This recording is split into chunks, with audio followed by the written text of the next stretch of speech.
It completely slipped my mind that I'm using my phone for internet.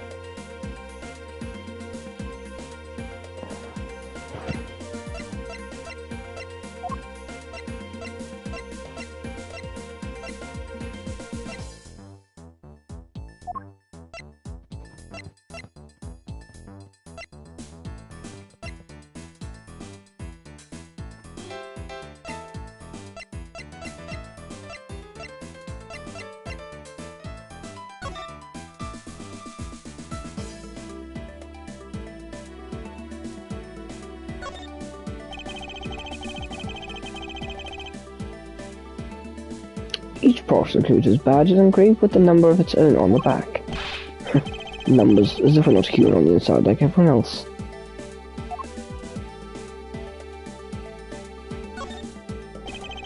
This badge is said to reflect the relentlessness and discipline of law enforcement. It comes from the authority vested in us as strict protectors of the law, and executors of sentences like much harsher winter frosts and blazing summer days. Directors are identifying the prosecutor, but I have no interest in doing so.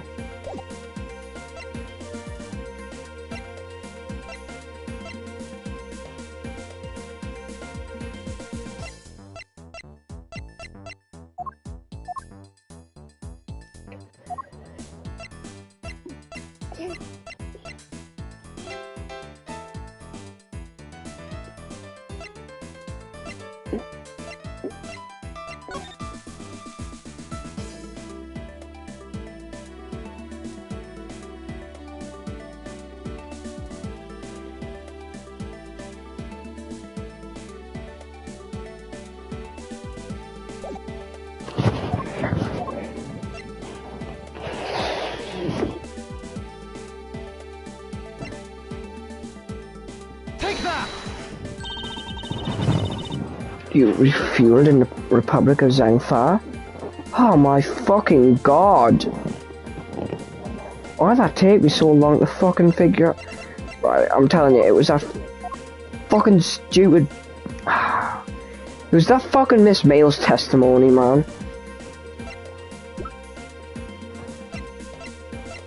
Note to self, examine all the evidence before you start trying to fucking come up with theories. Yes, this flight had a short layover in Zangfa in order to refuel, but that wasn't the only reason for the layover. We also transferred some cargo. One of the box in question was only transferred onto the plane at that time. To further prove my point, let's take a look at what's next in the box in question. Ah, so it's Zangfa Express. Correct, meaning it was loaded onto the plane in Zangfa. Now, one of the box in question was also loaded on at the same time. It would mean that the box was not in the cargo hold during the Europe-Zangfa leg of the flight, making a clear drop from which Agent Hicks could have fallen to his death entirely possible, but just theory is still very far-fetched. Now allow me a chance to prove how very likely my scenario is.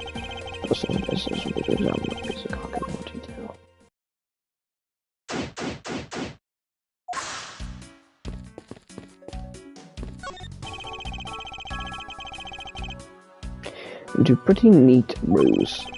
Too bad for missing out, this design is unmarketable. I'd buy one if it was cheaper, so if you think it sells me at a discount. Oh, or why don't they sell them in the airport now, bargain basement sale? Buy one, get one free. If when they're halfway, get one more for free. How are those ideas, sir? I think if they did that, everyone would lose. This is a rather large piece of cargo. It's a tag on it, sir. Let's see.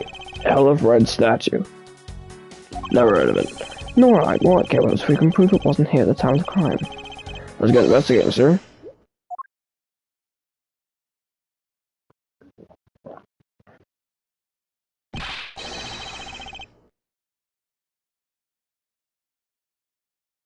Look here, do not go out touching my possessions without my permission.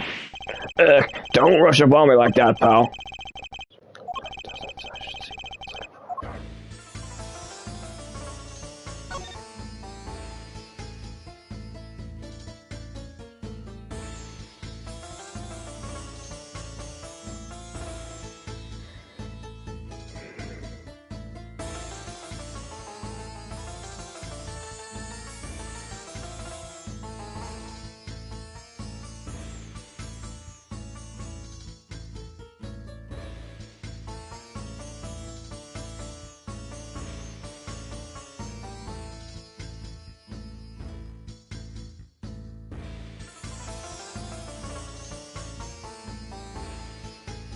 Sorry, just admiring the music.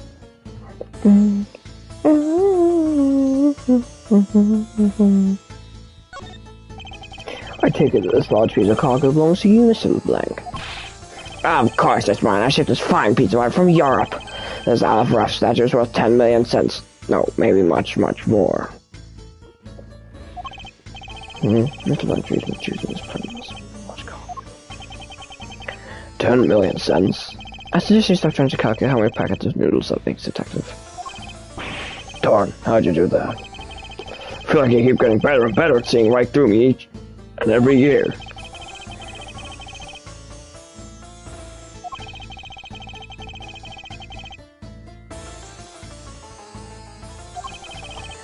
Hey, Mr. Edgeworth, that's in euros or dollars. Does it really make a difference to our case? Mr. LeBlanc, there's a chance your cargo is related to a murder case. I was wondering if you would allow us to examine it a little bit closer.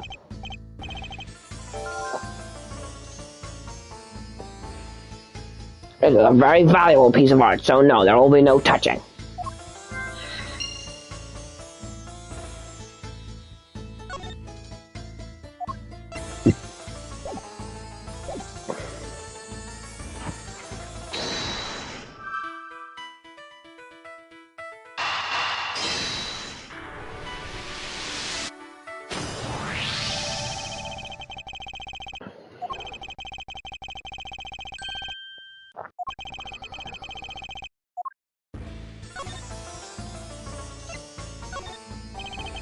About your statue, Mr. LeBlanc, I wonder if it might be a fake.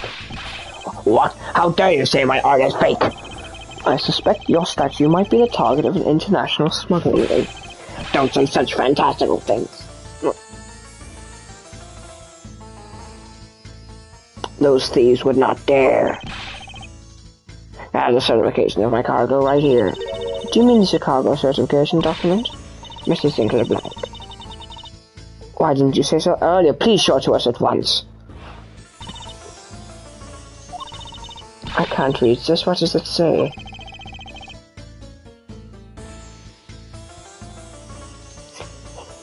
It says plain as day. The cargo is put onto the plane in Europe. And there you have it, Mount Edgeworth. Too bad for you. This statue was brought on board in Europe, just as it says in the certificate. No, that's... which means there was never a window of time which the statue wasn't sitting there.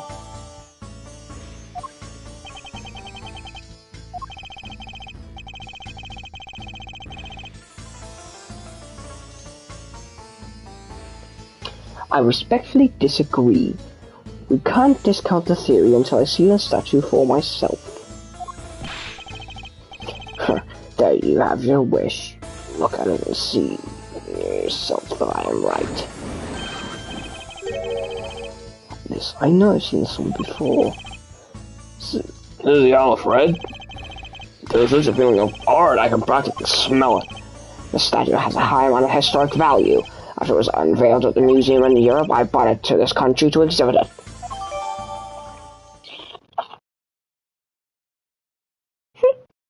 $10 million cents.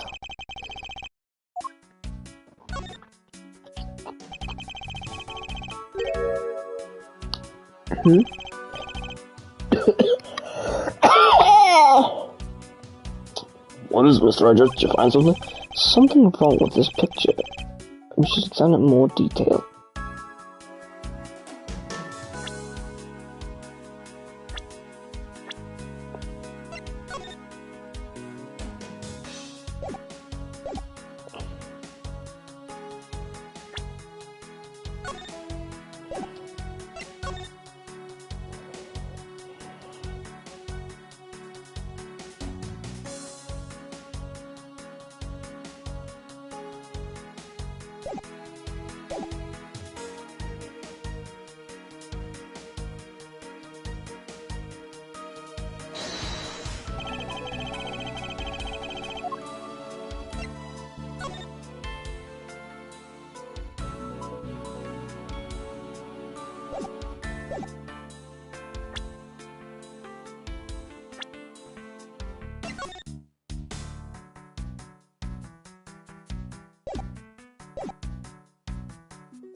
Fuck it, why not?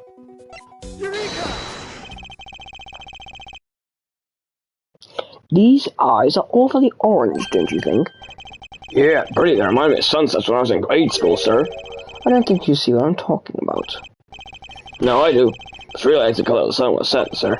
Ah, the memories. I remember standing out in that field, spinning with my arms out until I felt ill. I don't care about sunsets. Focus, detective. What a color the eyes in this photo. Huh? Sir, they're red! As I thought. This statue is a fake. Mr. LeBlanc. What do you want? Don't you know I'm a busy man? I allow you 2 seconds for your answer. The Isle of Red, I suppose this is your pride and joy, is it not? The biggest trophy on this European trip. Do you know why I wanted to possess this statue? The trigger started 17 years ago. Better grab a chair, sir. So this is going to be a long story. Mr. LeBlanc, I regret to inform you that you have my heartfelt sympathy, but... What is it? Sympathy? For what? You'll see. I'd like you to compare the eyes in this photo. Why did you feel there has bright and pretty eyes compared to you? Wasn't talking about the two of us. I mean the eyes and the statue in front of us, and one in this photo. Why the sudden you're yelling? It is a photo of the statue on display at the museum in Europe. Now do you see, Mr. LeBlanc? The statue before us is a fake. A fake? I believe even further examination will be required. Now we have confirmed this is indeed a fake. At least some sort of proof that this was brought on board in Zinc Far. I will present it to you evidence that will result in a contradiction.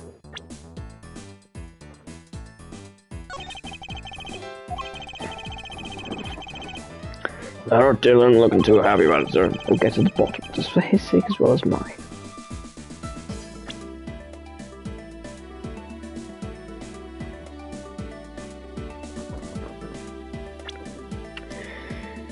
What am I exactly looking for?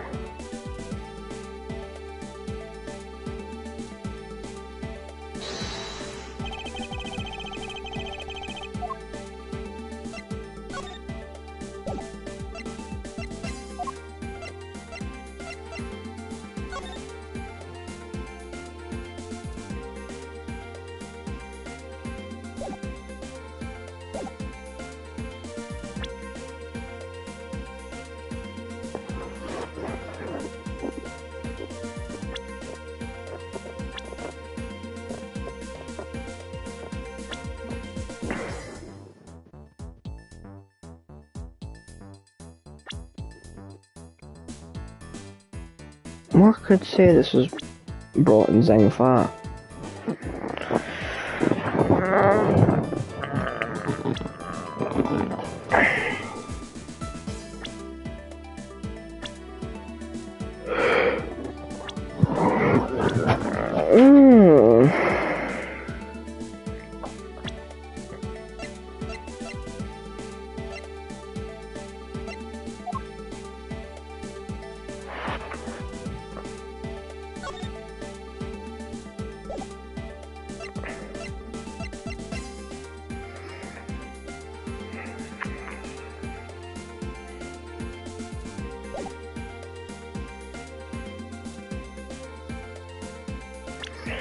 Okay, so the statue isn't worth 10 million cents. Right.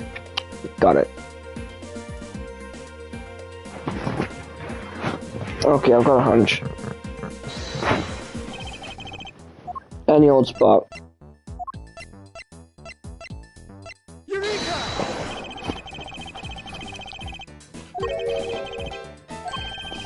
Well, I think it's really sufficient to concern. Well, trained gut tells me so. I see. Well, I must be mistaken. How come I answer confident you take that to me over, of course, sir.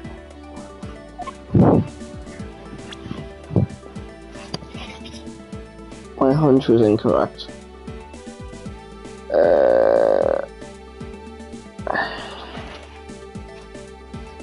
I really shouldn't be getting stumped with this. There's gotta be something wrong with this.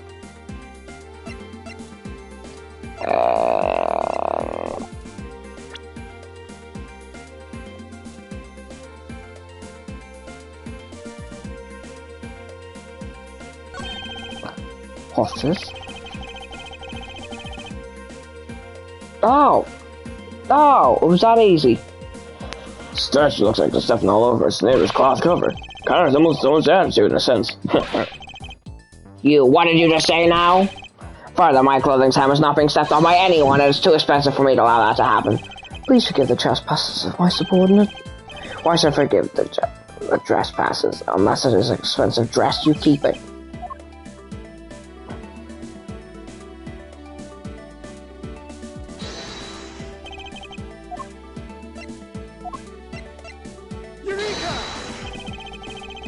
Yeah, no.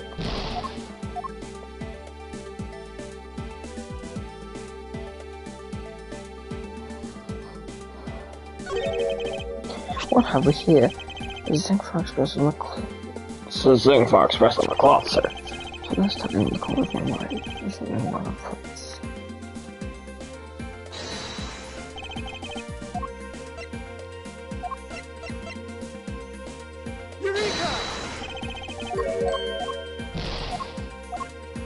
Ah, fuck's sake.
Okay. Let's think about this logically. Okay, so this shit statue is stepping on this piece of cloth, which is Zangfa Express. Now, my evidence shows it's only on this page, it would seem.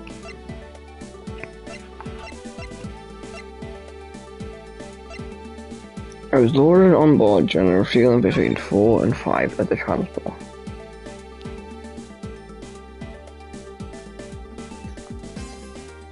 Which means that this statue was loaded on later.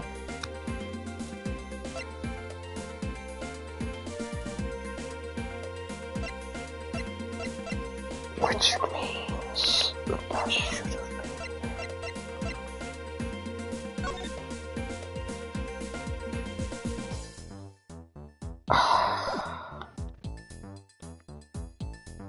Hold on. When he fell onto the glass, how did it not shatter? The statue should have toppled.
Um...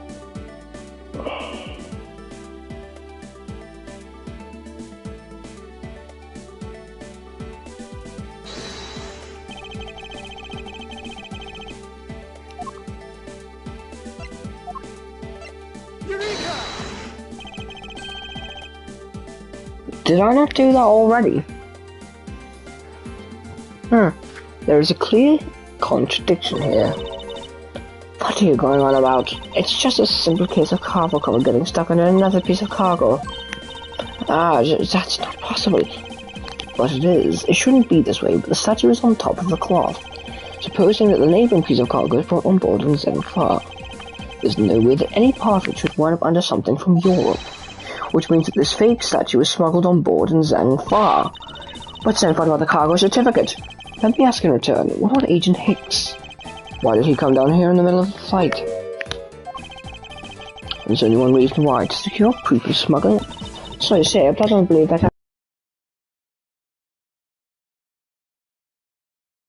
the inspector of the cargo after the plane landed. That may be true, however you have it backwards, Franziska. Sure, Agent Hicks could have waited until after the plane had landed, but he had a reason for coming down to the cargo hold. Suppose he had found the fake at the airport, it would have been after the swap had occurred.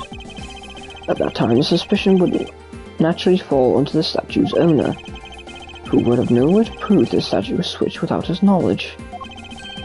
Which means there is someone involved who is forging or modifying cargo certificates.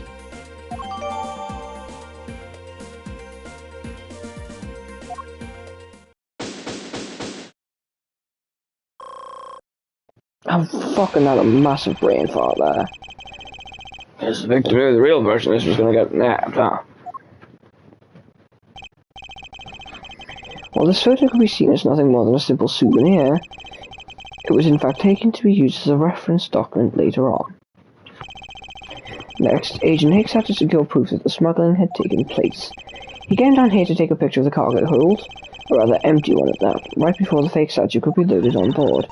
Thought that the hold missing a valuable piece of cargo would have been proof enough. After that, all he had to do was hold the Zenfar cargo crew and arrest the smuggler. Exactly, that only goes to prove my theory. If the statue was not on the cargo hold during Europe, Zenfar length of the trip, there would have been enough height from which Agent Hicks could have fallen to his death. Officer. Move this statue immediately. I want a thorough examination of the floor underneath. Now. Sergeant Karma, I'm ready to report my findings. Go on. After moving the olive red statue out of the way, we tested the area under it with luminol, and there was a reaction.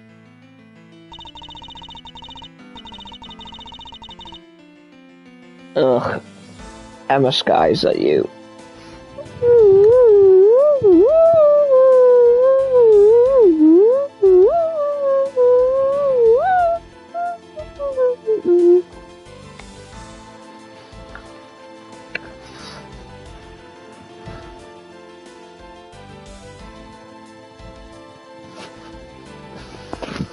I see. There was a reaction to luminol, an indication that there was blood in the spot. Can we stop looking at it now, sirs? It would seem that my deductions were correct after all. I suppose it would appear that way. The culprit cleaned up the blood well. And how do you think the killer did that? Clean up all the blood. Take that! The killer used the bloody cloth I found inside the suitcase to clean up the mess. I see. They need to clean up all the blood before the plane landed in Zenfar. Yes, because otherwise the cargo crew would have discovered it during the layover. You guys are saying that the murder happened before the plane landed in Zenfar?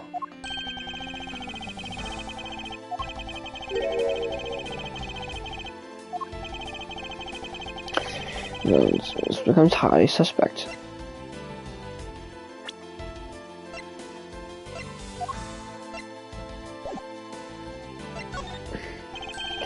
Recall Miss Meal's testimony about Agent Hicks in regard to women departed in Zenfar. I saw Mr. Hicks sitting in the street at 5 AM, you know. She claims Agent Hicks was alive at the time of the service calls, but... That totally contradicts the facts, sir. But why would she lie about something like that? I think the only person who can answer that is Miss Meal herself.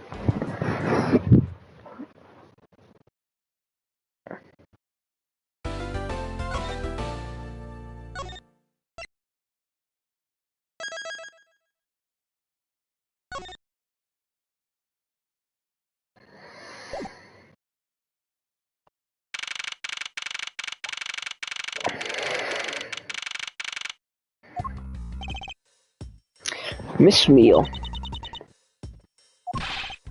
Miss Meal. Huh? Do you recall what you said earlier? About when you answered some service calls as we were departing from Zhengfa? Huh?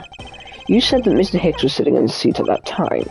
However, that is simply not possible, because Mr. Hicks was dead long before we ever touched down in Zhengfa. Oh? Miss Cammy Meal.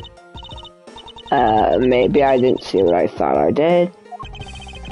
No one could make a mistake so large, Miss Meal. But I make that kind of boo-boo all the time.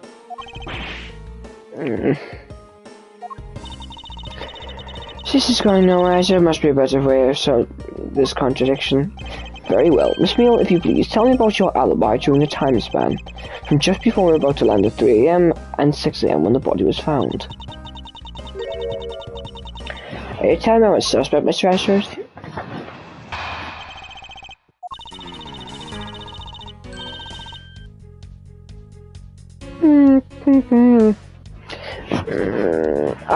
Yeah, from 3 to 4, I was in the flight attendant's room, all by my lonesome self. Yeah, and from 5 to 6, I was in the flight attendant's room, all by my lonesome self. How is a man supposed to react to a testimony like that? Miss Meal, wake up! She fell asleep again.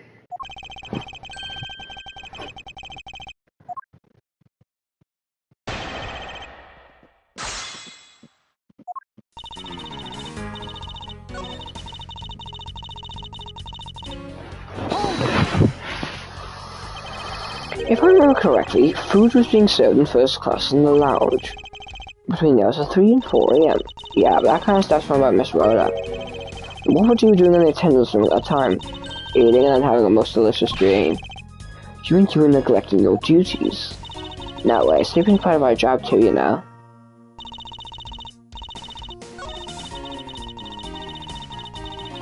Hold it!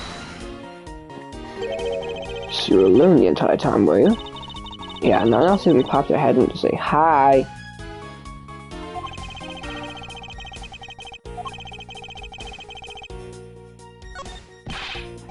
Miss Meal, there's a clear contradiction about in your testimony. Huh? What are you talking about? It's not possible that you were alone in the attendance during the whole time from 5 to 6 AM.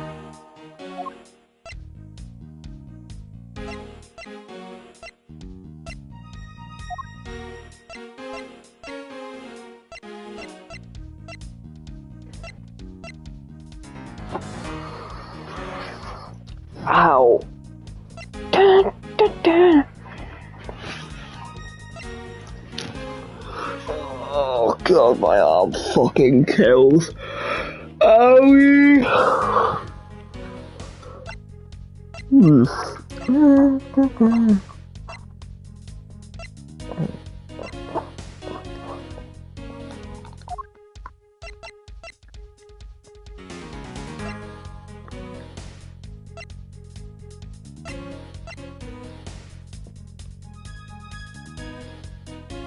Take that!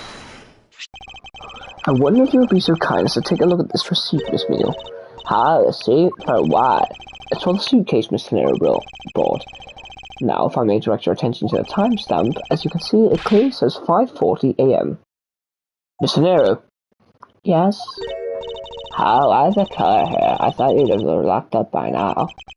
Our questions should be present as well, so that we may straighten out your complex lie.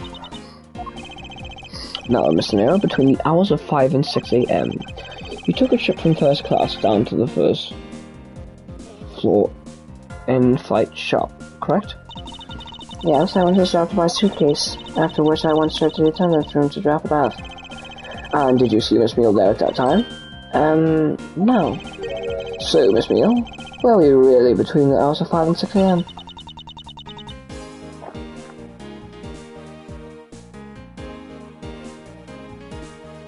She's not a very helpful witness, is she?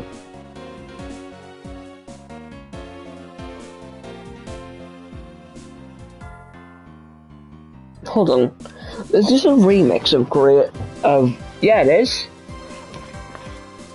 Great Revival, Miles Edgeworth. I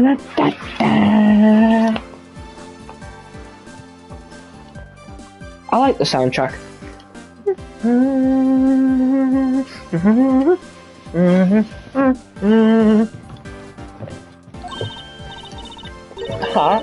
The bathroom? I'll be the one to ask the questions here. Yeah, maybe that's it. I probably just missed their nature calls, you know? Do you take me for a fool? That's a little too convenient to be true. That's the truth. Cross my heart.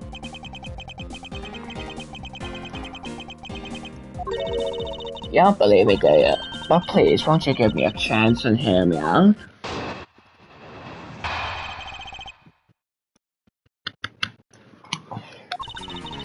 Look, I know you suspect me because I'm one of the crew. But you think that maybe you should also expect Miss Rhoda too. She's the one in charge of the elevator key card and the shop, you know. If you ask me, that makes her super suspicious. Please leave Mr. Nero out of the conversation. Only you are under suspicion for now. I don't get it. Why are you covering for Miss Rhoda all of a sudden? Oh, now I get it. Maybe you've got your eye on Miss Rhoda. Of course, I'm keeping an eye on her. I can't very well let her escape, can I? Never mind. But you want to know something? Miss Rhoda actually kinda like... I have absolutely no interest in people who can't appreciate my sense of sign.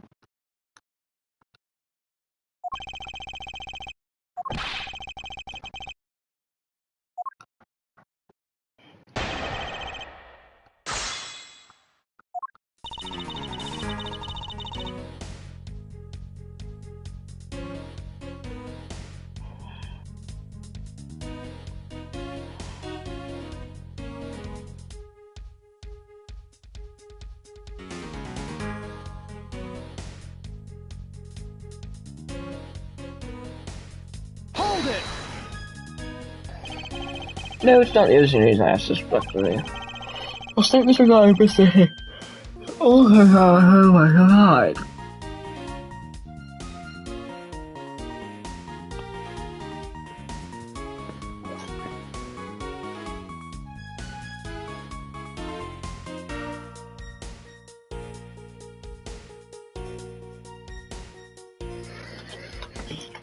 I'm gonna go make some tea in a bit.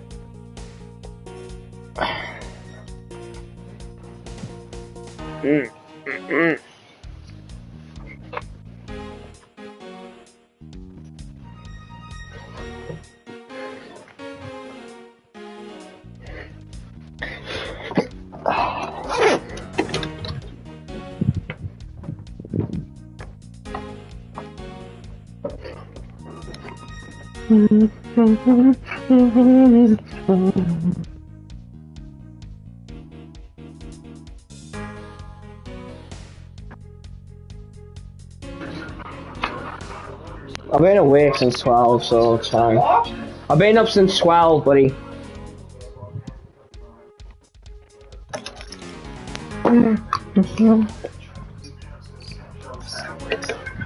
Yeah.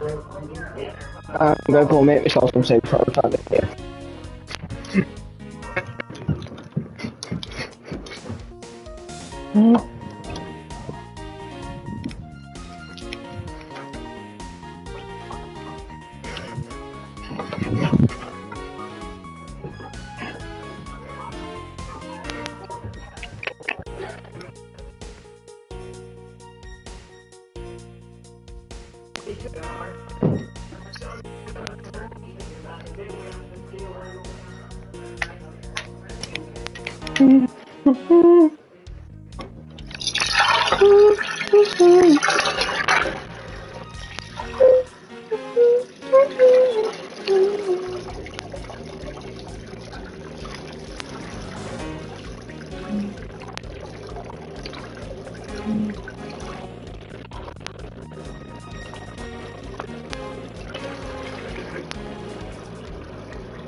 Your statements regarding Mr. Hicks also turned out to be a bunch of lies.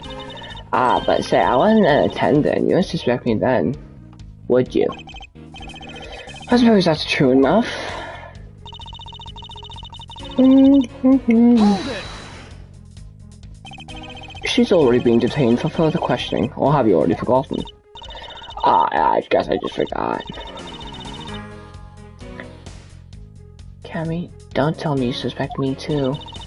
Sorry, I can't help it. I mean, there's no one else who could have done it. What a bitch. I can't believe you would think that. I mean, me, a killer? Miss Beale. What do you mean just now by no one else could have done it?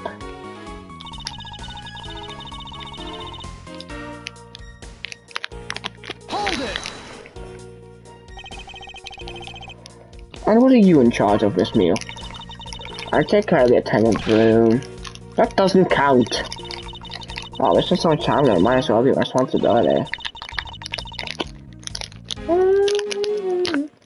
Mr. Edgeworth, Cammy is very talented in languages, so she says passengers may not speak English, especially those who speak Borsian. She's the only one on the site who is fluent. Oh, you mean that kind of what am I in charge of? Why did you say so in the first place? What else could I have meant? Yes, I'm really good at Borsian.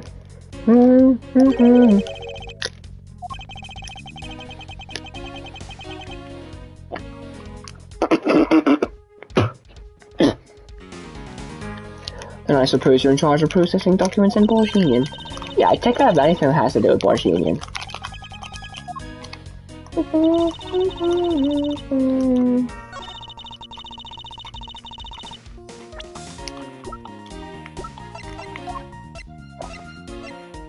Objection! So you're the only one in this fight crew that speaks Borsian. Is that correct? Yeah, I guess so. I stayed abroad in Virginia for a while.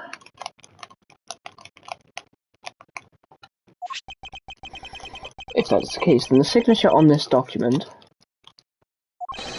belongs to you, doesn't it? This is a falsified piece of documentation with only one purpose: to lead anyone who read it to believe that Mr. LeBlanc's statue was loaded in Europe. The only person who would have either prepared or processed this document in Borsian is you, Miss Meal. I don't seem very bothered, is she? Without your participation, the smuggling of the Alfred could not have occurred.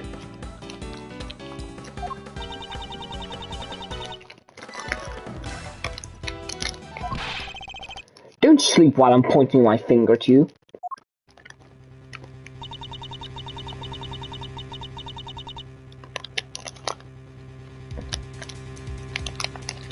The fuck? Oh, I wouldn't dream of falling asleep on you, Miss Edgeworth. It is exactly as you say. You confessing to have participated in the smuggling? No, far from it. It's true that I was the one who signed off on that document. But you can't use that fact alone to make your allegation of smuggling stick. It's a direct correlation after all. Oh, you have my signature on a piece of paper. Really? All you did was sign it? I neglected to check if the cargo had been loaded onto the plane properly. So sorry about that.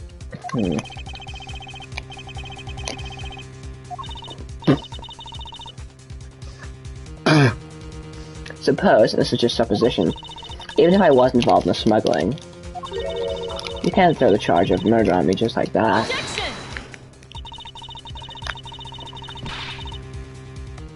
If you were involved in the smuggling, you would have a strong motive to kill. Agent Hicks was in the middle of an investigation regarding smuggling ring. And just on your thought of closing, he was killed by a member of that ring. Well, did you ever stop to think that maybe Rhoda is a smuggling ring member? After all, I think Rhoda has access to many things for work purposes.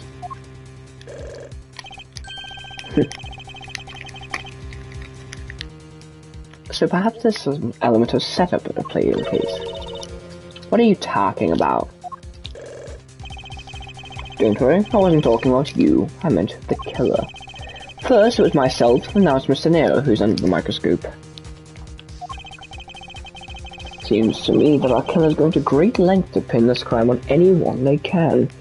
It seems to me like this chocolate bar is fucking impossible to open without teeth or a bar of scissors.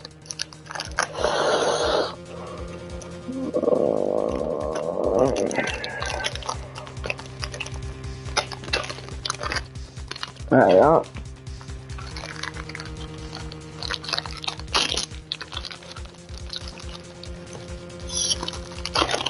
Go.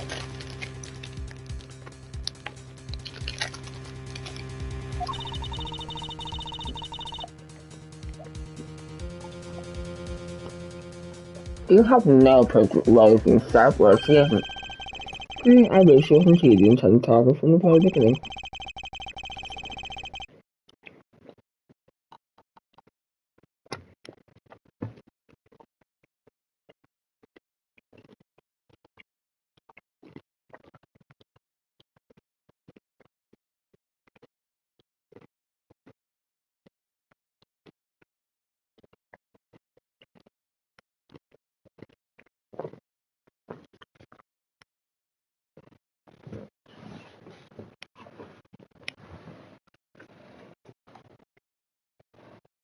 I believe the plan was to push all of the blame for the crime onto her. And its evidence will prove my suspicions.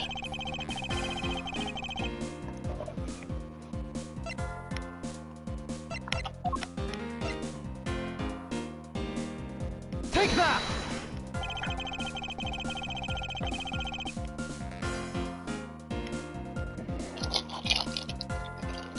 The killer could have hidden the body anywhere, and yet they chose the suitcase. Why is that? Perhaps it was to remove the body from the deck to the first floor. However, why go through the trouble to do so?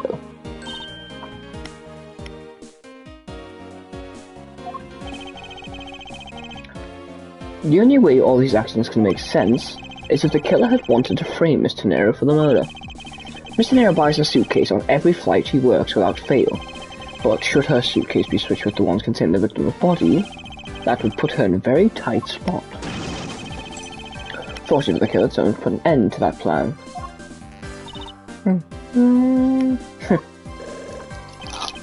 There wasn't enough time to put the body back into the suitcase.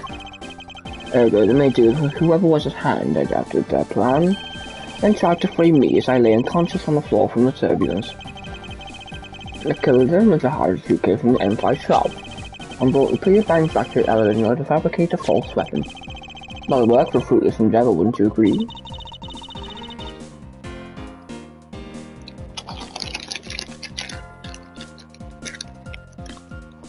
Sounds like the killer had a tough time too, huh? Why did the killer need to flame someone that badly anyway? Sorry.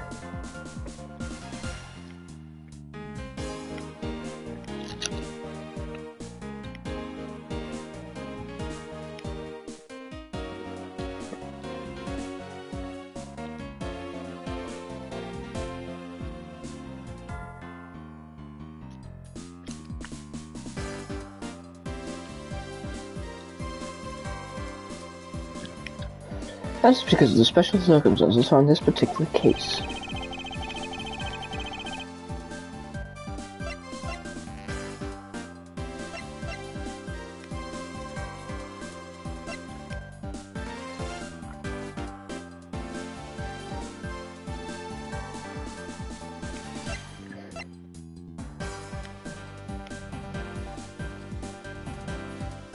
Special circumstance.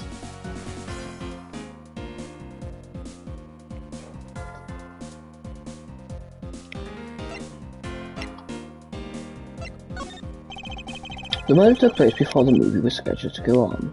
Great. But almost all of the passengers had returned to their seats.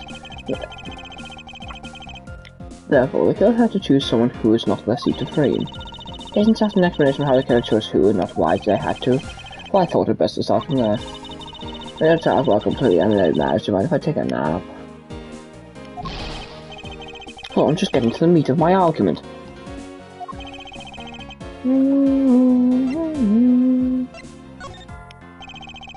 Just a second, it's simply that the murder took place on a plane mid-flight.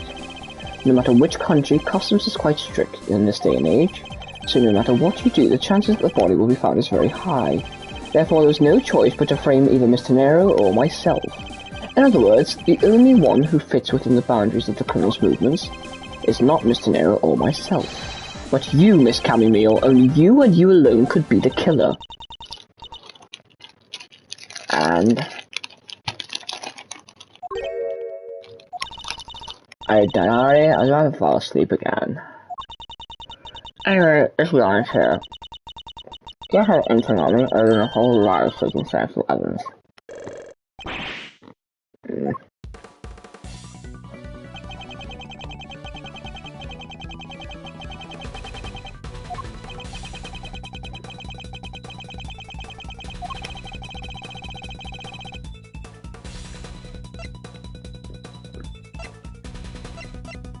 Take that!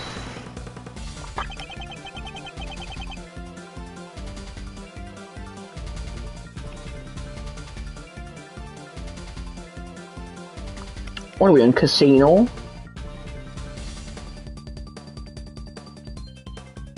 I don't have any actual evidence. I thought not. But that's because it went missing, and still is. Missing? What do you mean by that?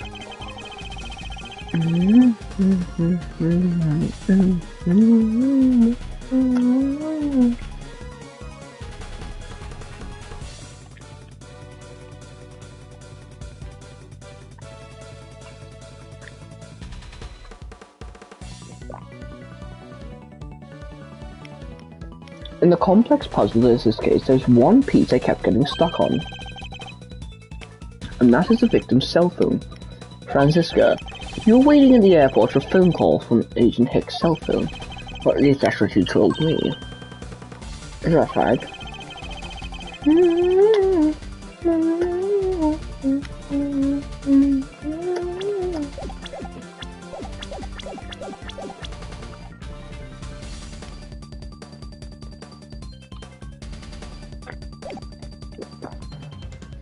But Agent Hicks' cell phone could not be found at the crime scene. Do you mean the killer took the phone with them? Precisely. I suspect that if we were to find that phone, it would lead us to the killer.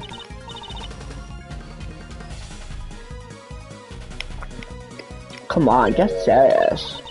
If the victim fell to his death from that height, wouldn't his phone break as well?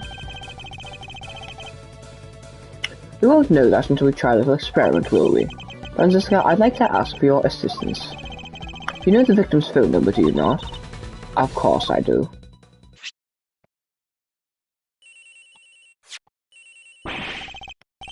Hey, the Hicks phone is ringing from somewhere, sir. I heard you don't know where you're coming from.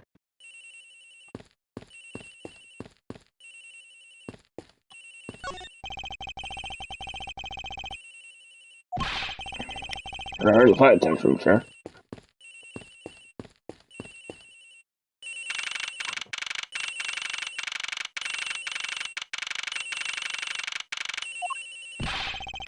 Getting tone from somewhere near, sir. Leave no stone unturned, Detective Gumshoe. We must find it. Somewhere else, sir.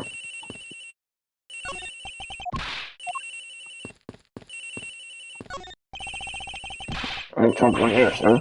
What? No, it can't be. Gotta be the victim's cell phone. Choose box, where is this, sir? It's Mr. Nero's. What?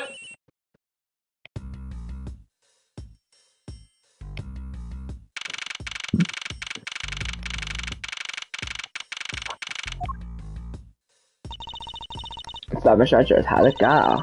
Where'd you find a phone? Oh, the fuck inside this room. And Mr. Nero's walking. What? Like... Rode a tornado. I don't know anything about the phone. It wasn't me. It wasn't me. Ms. Von Karma, is it? I suggest you arrest Mr. Nero right away. Wait, I have a theory. A game theory. This related to the incident with the keycard. When the killer went to steal the keycard, they conveniently stashed the cell phone in Mr. Nero's locker at the same time. This is related to the keycard, alright? And instead we have zero proof that the killer did just that.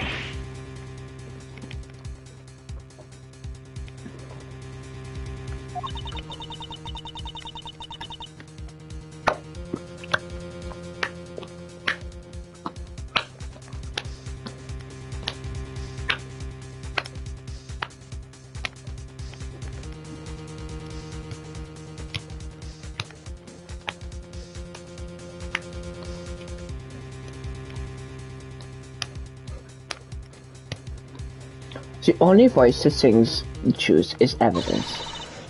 That is one bird we cannot ignore.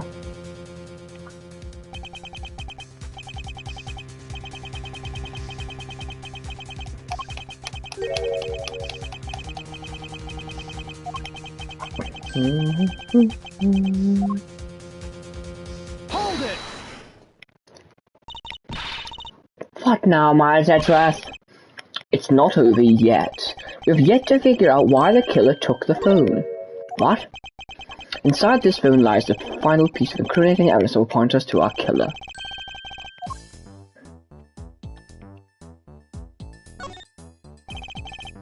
The LCD is broken. On the screen, you can't even place a call with this. Ah, it's a camera lens.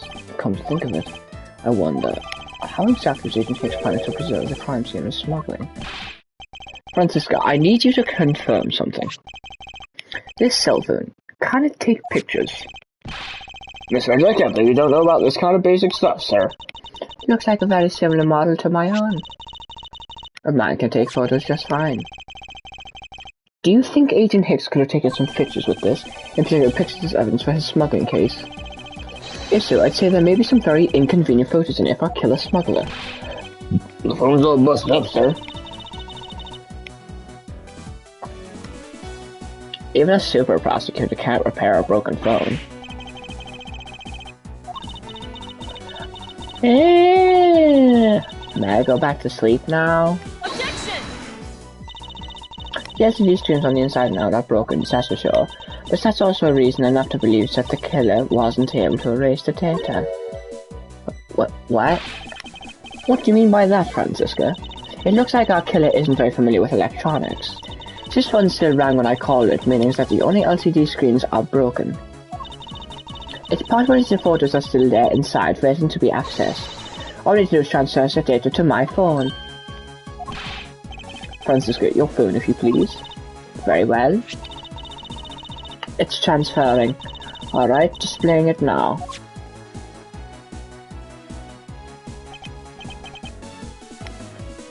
This is... Agent Hicks was most certainly trying to obtain some evidence for his smuggling case. Hey, the yellow thread's nowhere in the pic, sir. This has no meaning as a piece of evidence in this murder case, right?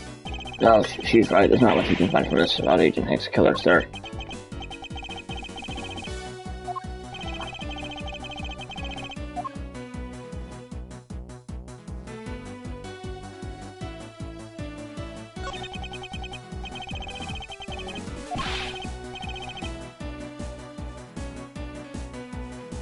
That rail is entirely too low. I even almost fell to my death. However, I was saved in a miracle-like manner. Perhaps that is what to run away from death by the skin of one's gun means. Try to narrowly escape death by the skin of one's teeth, Shakespeare.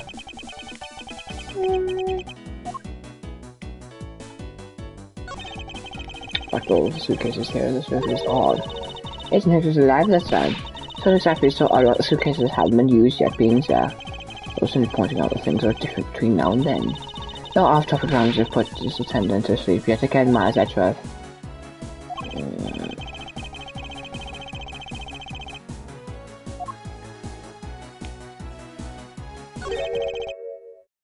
What's all this?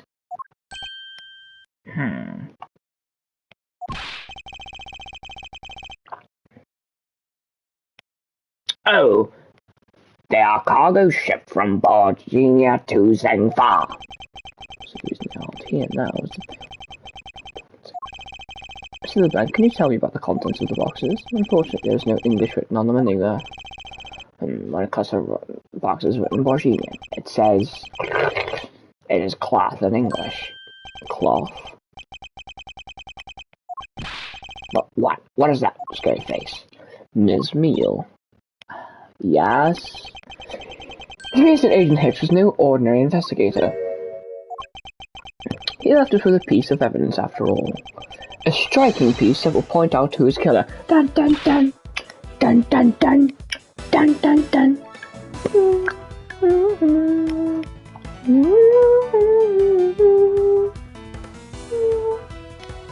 Ha! Maybe you shouldn't force your mistaking reading a simple picture, Mr. Edgeworth.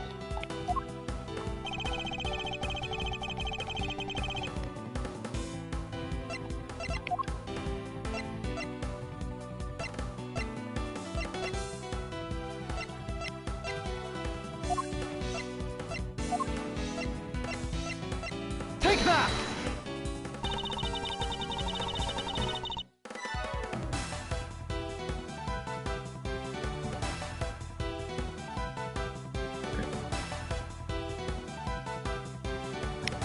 You kind of tell me I know what you're trying to prove with that.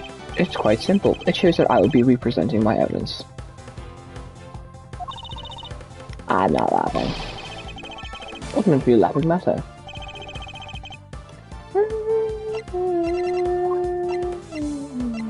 Take that! And what is that supposed to prove?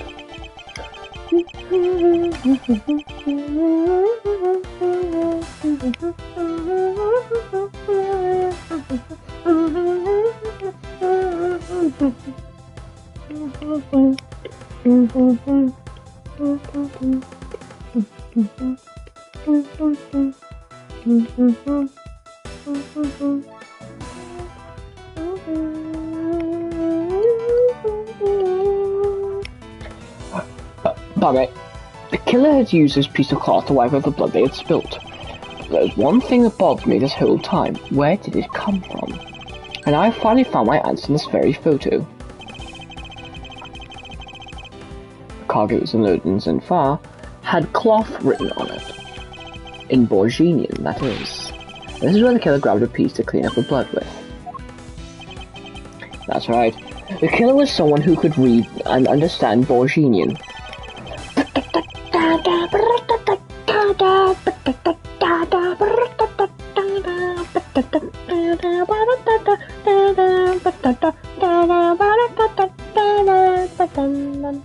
Bam bam bam, bam bam bam, bam bam bam.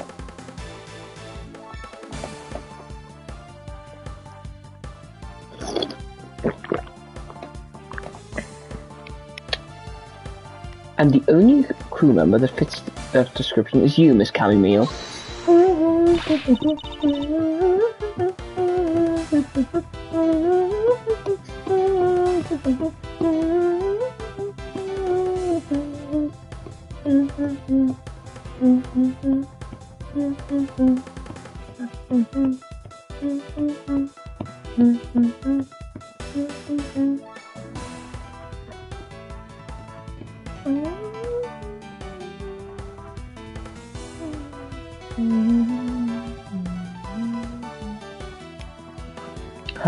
That's pretty flimsy. The killer probably searched through all the boxes looking for something to use. When you're frantic, you don't care if the box is in English or Virginia. Sorry, but I cannot agree with your assessment of the killer's indiscriminate nature. Why? There's no need for the killer to tear through boxes at random at all. And if the killer supposedly could not comprehend Borginian, well then...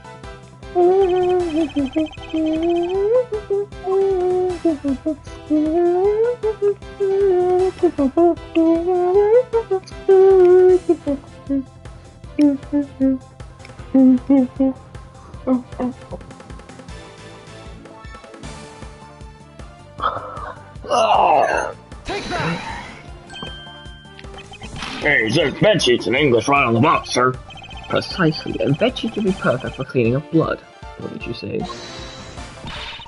So what are you trying to say? That if I were the criminal, this box of veggies would have been what I would have spotted first. However, the killer chose to use some Borginian cloth. Do you have an explanation for that? The killer didn't want anyone to know that the real scene of the crime was this cargo hold. Perfectly sensible boxes that veggies have been opened. How the Borginian cloth? Well, that's horse of a different colour. Because your killer knows it was going to be on evidence in the Republic of Zingfar? That's right. That's why the Borginian cloth was used. And the only Borginian reader on board who could make such a calculated decision is you, Miss Camille. You and you alone. It would be very easy for us to confirm if any of the boxes were resealed. All you would have to do is contact the Zingfar authorities in time. You may even find other evidence of criminal killer within those boxes.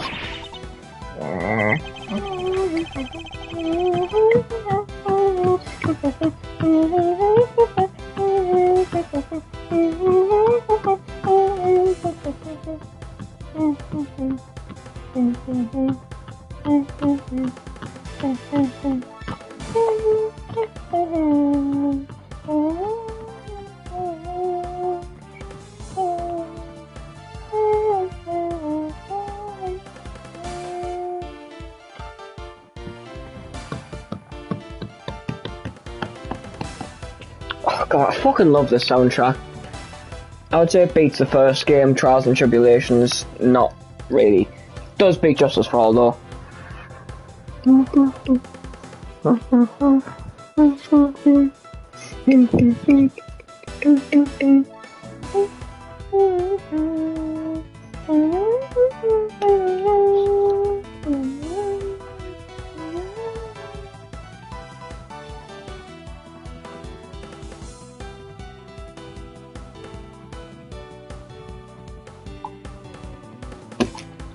What do you say now, Miss Mule? Not to invest your crime here and now.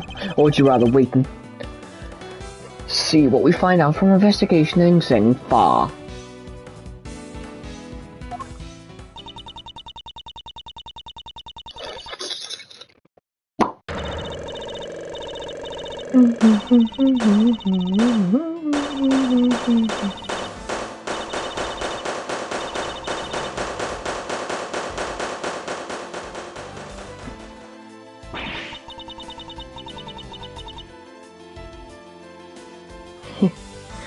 He was Interpol. I couldn't stop it. I brought him here. He started taking pictures. I couldn't be found out. I was scared. I was in trouble.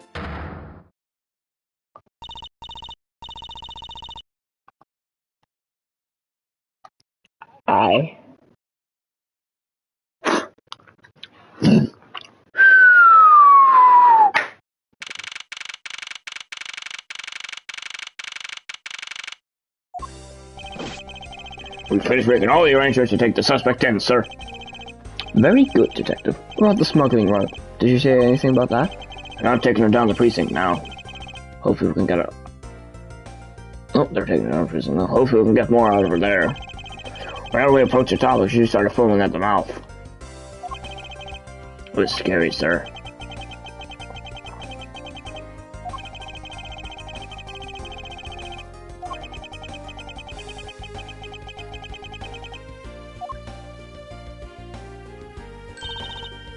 Mr. Edgeworth, I just want to say how much I appreciate everything you did. Thank you very much. It was nothing. In fact, I should be the one thanking you for your cooperation. But truly, if it wasn't for you, I might not be here right now. Instead, I can continue to service our passengers as a flight attendant. I hope that, well, please accept this as a token of my appreciation. I see. You don't have to take it if you don't want it. No, I mean, I would never turn down a lady's generous offer. Oh, thank you. I'm sure it will serve you well. And we here at GoU Airlines are always ready to serve, Mr. Edgeworth. Thank you. I'll keep that in mind. I must bid you farewell. May all your skies be blue no matter where you go.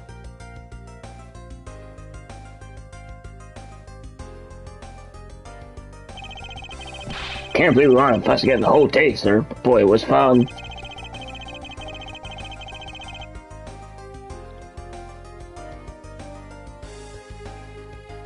Turbulence, actually. By the way, where's Franziska? Oh, she's filling out some customs paperwork for her departure. Departure? Yeah, Miss Loncom is always really busy, sir. She's been flying from country to country to chase down some leads regarding her case. Detective, can you cancel the car I had you reserve earlier? You got it, sir.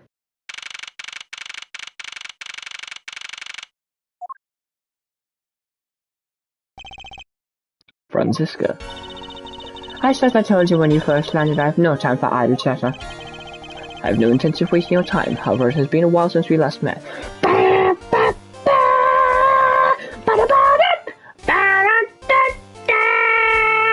I even have that on my phone.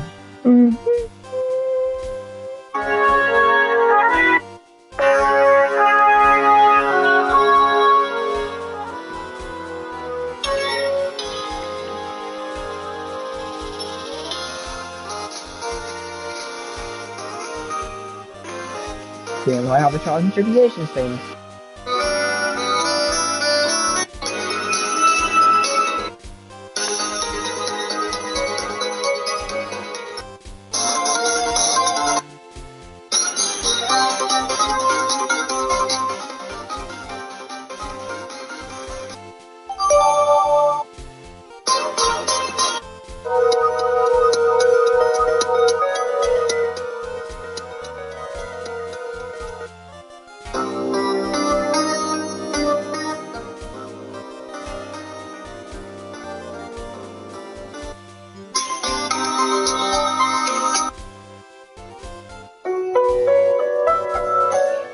It's the grown-up thing on jazz.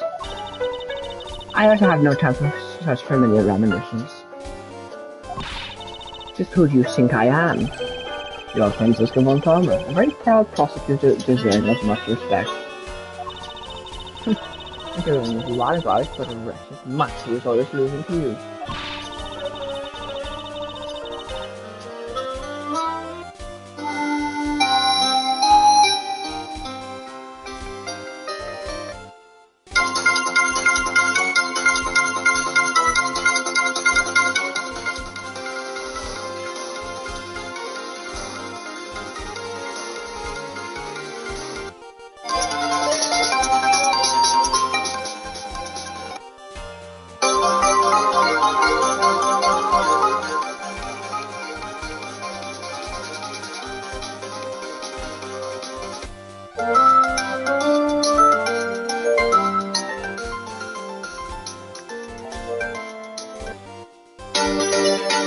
In other words, I have a lot of Warzone music on my phone. A dancing piano is living her life on Geneva and fame for an invincible father built. True, your father, Mantle on Comet, didn't lose a single case for 40 years as a prosecutor. However, I wouldn't say he was invincible. What are you talking about? The group I'm on the trail of is a little more troublesome than most. We're talking about we found 6 times only one silver of the big picture.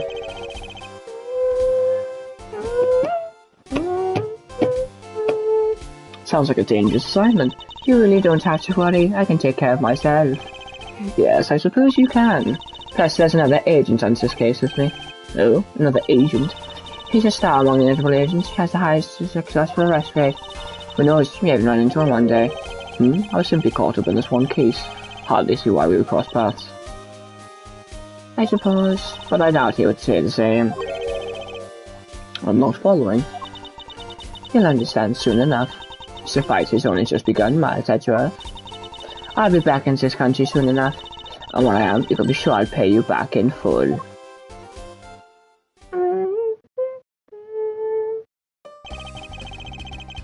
Just like that, she's gone. Huh, sir. Thank goodness I can finally rest easy now. I won't have to watch out for a whip. Detective Gumshoe, I want to thank you for your help and cooperation. No, it was nothing, sir. I was just happy to work with you again. I think I'm going to celebrate by adding a little extra salt to my instant noodles tonight.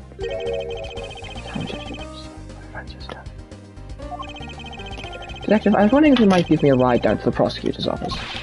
Sure thing, sir. I'll even fly down the road in a patrol car if you want. Don't make me remind you, Detective. Safety first.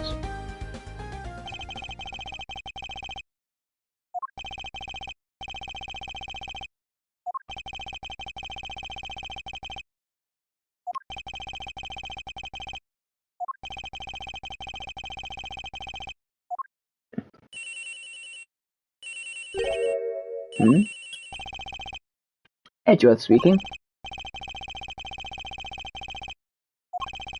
And you are...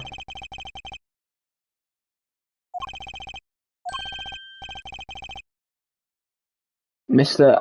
Amano? Ernest Amano, correct? Ah, so you do remember me. I know it's rather sudden, but I can't ask this of anyone else. There's been an incident, Miles. My son, he's been kidnapped.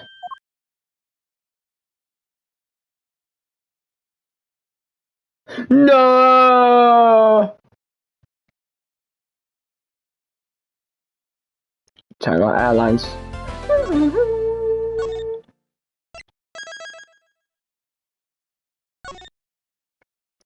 Kidnapped Turnabout.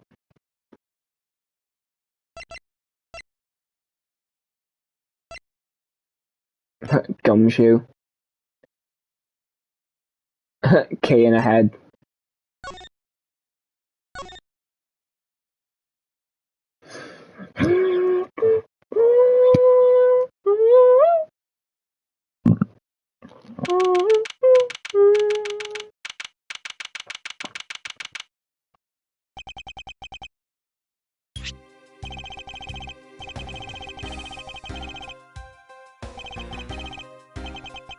Now make sure you don't lose sight of me.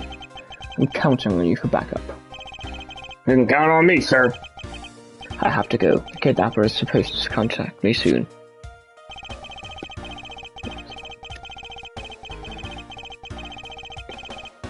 Case.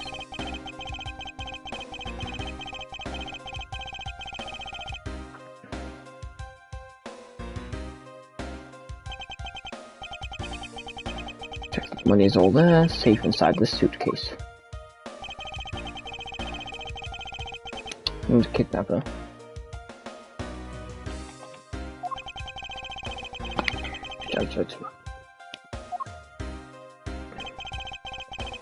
I wonder who else is around. Is this the meeting place, after all?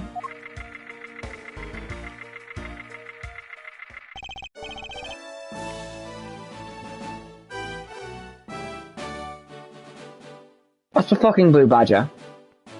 Welcome to Game Waterland. Oh, thank you. And a big hello to you. I'm the Proto Badger. Nice to meet you.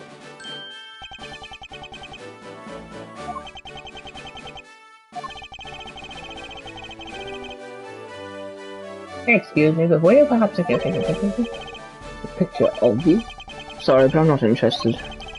Oh, that's too bad. Well, have a good day. Hello?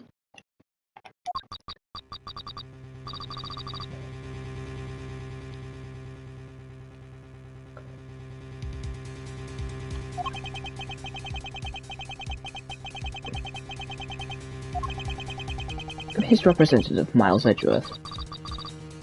Are you a cop? No, I'm a prosecutor.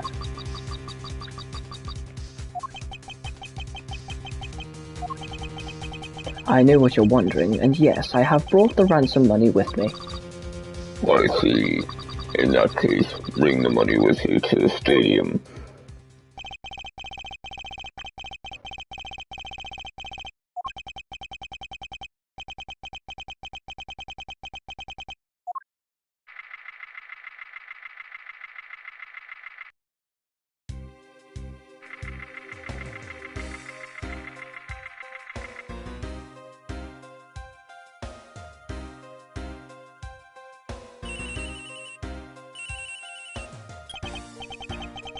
Edgeworth speaking.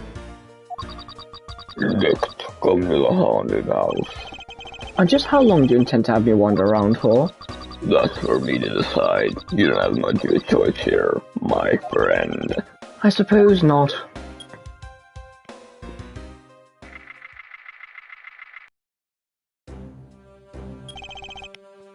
I've arrived. Go inside.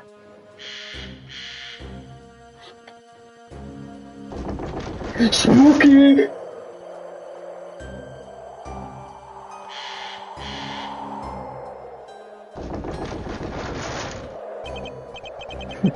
What a dismal place.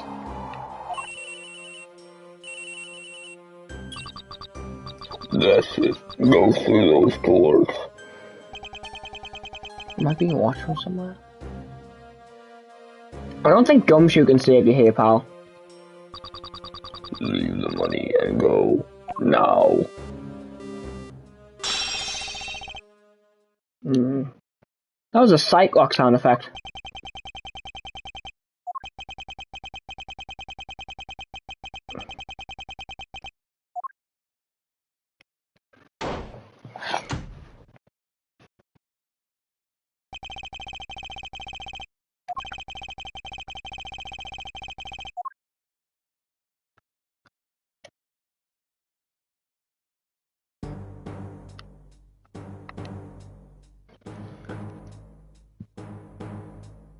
No, don't do it. Don't do it. No. No, don't kill me. Don't kill me.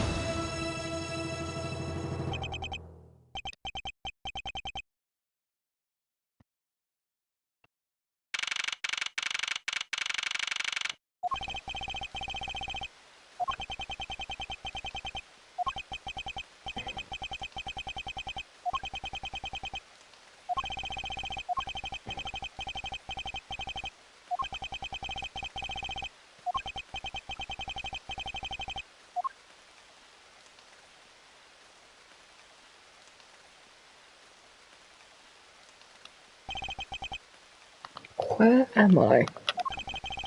How long was I out? Wait.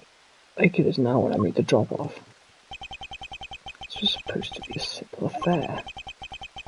So why have I been taken hostage as well?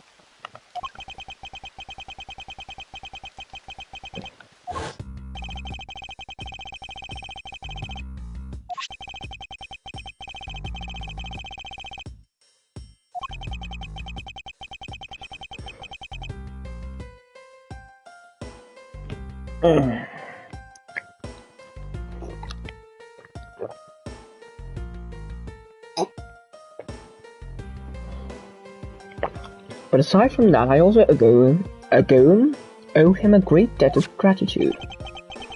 His only son Lance has been kidnapped. I know that Lance is already in his 20s, but I guess some things you never grow out of.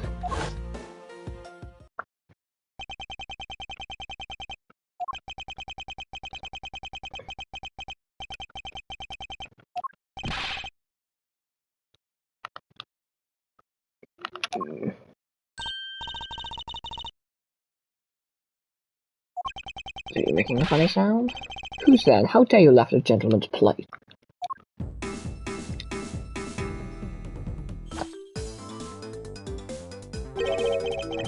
Who are you? You're one of the kidnappers.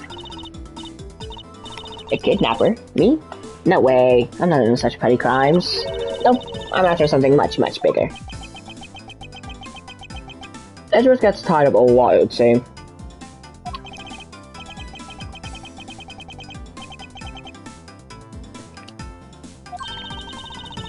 Oh, I forgot to introduce myself. Sorry about that.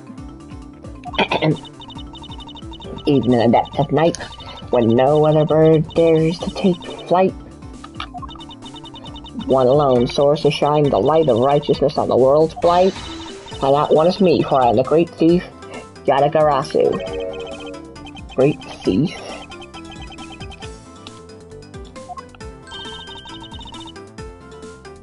Ah, but my real name is K. Faraday. You can call me K, okay? Good, got that settled. Not quite, I have a mountain of questions for you. But first, if you'd be so kind as to remove these ropes.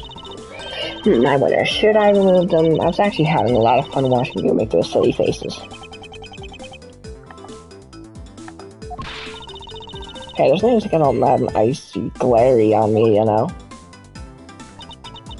This rope goes to here, and there you go. What a relief. I owe you my thanks.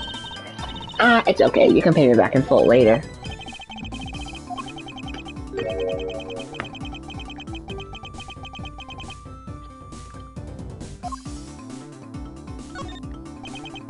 You call yourself a great thief, yet are you really a thief at all? You doubt me? I get it. You think a young lady like me couldn't possibly be such a big-time thief, right? That's not the bottom of tough time believing. I am the real, genuine Yatagarasu, you know. Yep, I'm a pure-blooded great thief. It's a little something I inherited from my predecessor. In that case, you wouldn't mind if I arrested you then, right? What? Of course I'd mind. I haven't stolen anything yet. Seriously, I don't know how you can say such a horrible thing to your savior.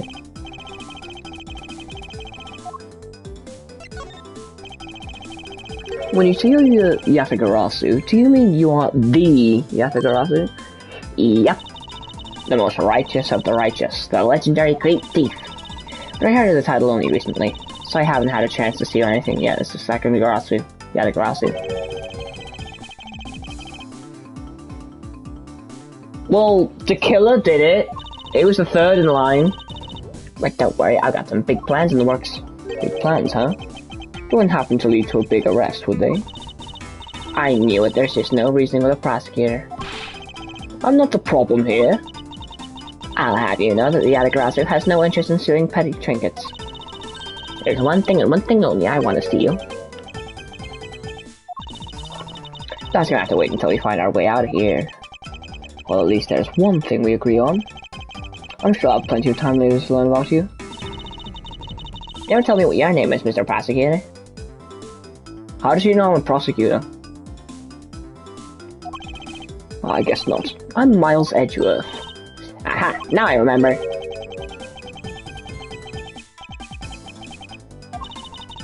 Alright, Mr. Edgeworth, let's get out of here.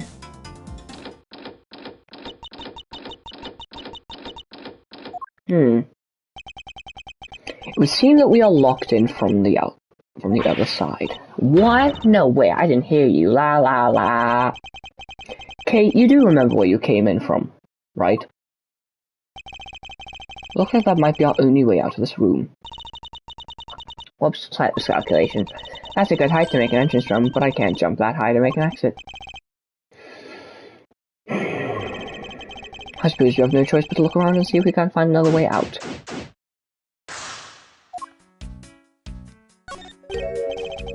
It's not my phone.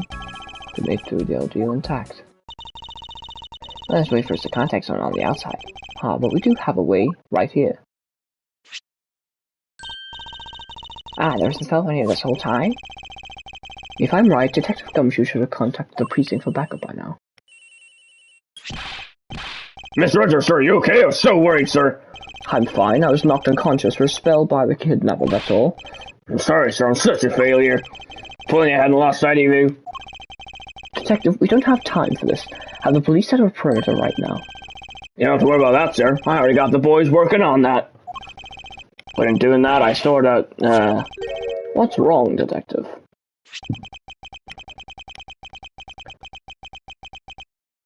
Sorry to butt in, but I'm afraid you're gonna have to make do with me.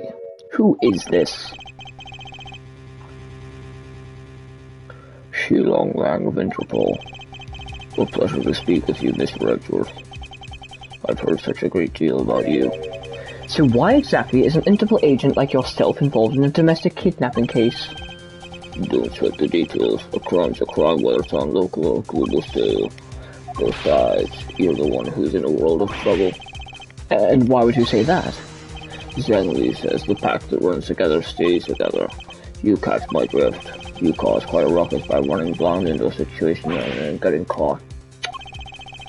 You should have contacted the police from the very beginning. I'm sorry that this happened because of a lapse in judgment. However, I humbly request that you please help me out of here post-haste. Sorry, no can do.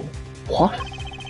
We're hunting the kidnapper now, and I haven't got any hands to spare. As I said, my path moves is one. You're the one who wanted to go alone, so good luck to you, Mr. Prosecutor. Oh, and once we do catch the kidnapper, rest assured, we'll come find you. Eventually. You... What's wrong? Did you get cut off? No, my phone ran out of power. No way. Doesn't matter anyway. We should try to get out of here through our own means. Yeah, I have a name to live up to after all. If we put our heads together, I'm sure we'll find a way out. Hey, there's something inside the bottom right box. I think it's a pink badger costume. Pink badger?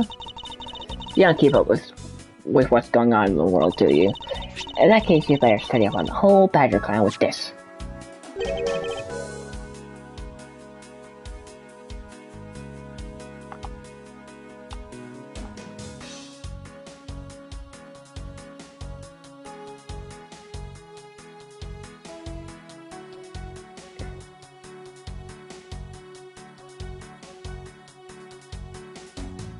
The pro badger has fucking jaundice, the bad badger is fucking Walter White, and then the blue badger is Gumshoe's creation, and then the pink badger is his wife, apparently? I think it was a Bible of all things you'll ever need to know about in the clan.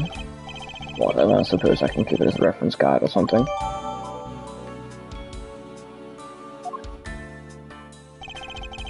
Blue just means this is where they keep all the costumes. Certainly looks that way. It's like the Badger family's home. The 8 boxes with 7 of them are empty, which means that 7 of the costumes are in use right now. But aren't these badges the mascots of the police force? I heard the police had a hand in sponsoring this theme park. Probably because the Kate Wire Group owes the police for all the cases they solved. They have all the power of the state and they use it to make a theme park? It's not just any theme park, they have a handcuff-shaped double-looping roller coaster. It's quite enough fun feeling woozy from just the thought of such a thing.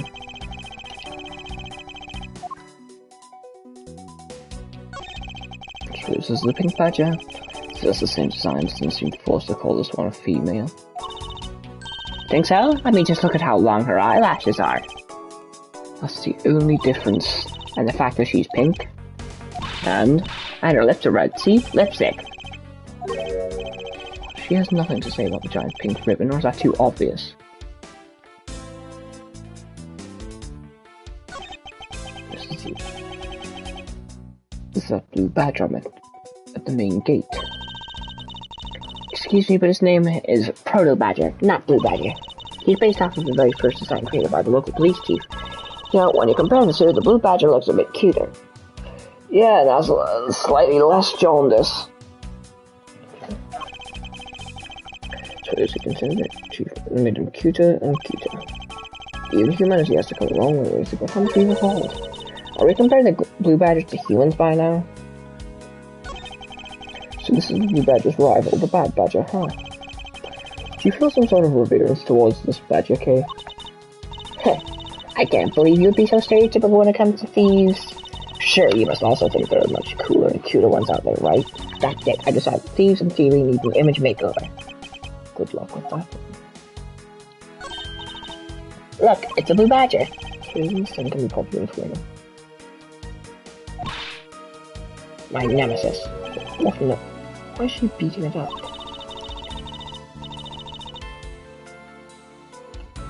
He's got the word badge right in his name. There's nothing but bad news for someone like me.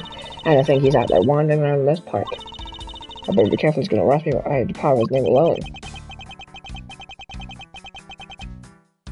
I somehow doubt Blue Badger has the power to arrest anyone.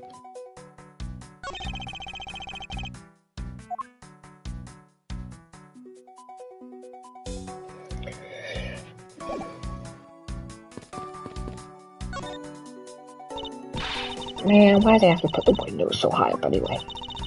How is he supposed to make a daring escape? I suppose we would be able to make our escape if we were able to climb on top of his lockers. Ah, that's pretty clever. You'd make a good thief yet, Mr. Edgeworth.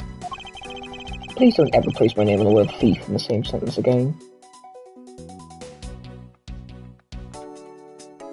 Yeah, Edgeworth isn't a thief. Let's see. I wonder if I can jump and grab the top of the locker here. Man, why do I have to make such ginormous lockers anyway? Logic time, logic time, logic time. Let's use logic. Let's become logical. Let's be logic.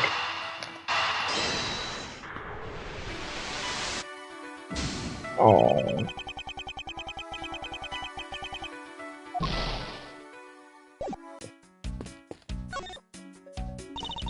Maybe we can use this paint to help us escape. I don't know exactly what you have in mind. Well, we could paint help in really giant letters. And who, pray tell, would see these giant letters? We're inside the building. Okay, then how about we light paint on fire and send out current smoke signals? And then who saw it would think some crazy arsonist was around and called the cops. Actually, that may not be the great for me seeing I'm a thief and all. Let's try to find something other than this paint to use, shall we? What is this? Looks like the Bad Badger. It's looking bad as ever. It's that costume head to me. I guess this Bad Badger's costume is at least a two-piece, huh?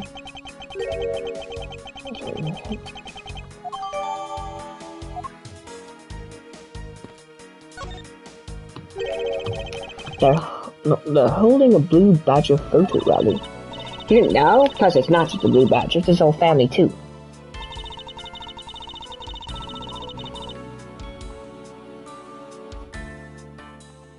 If you manage to snap a shot of every member of the family, you get a really posh prize.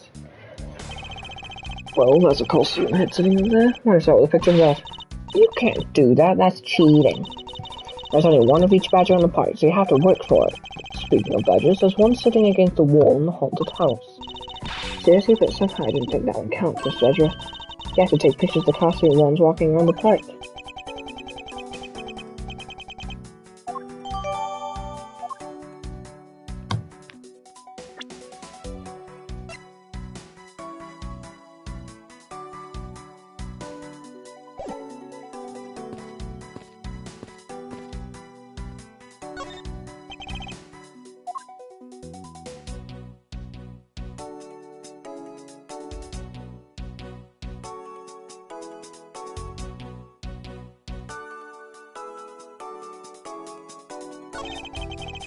What have we here?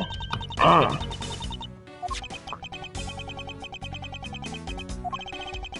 Did you want to take a look?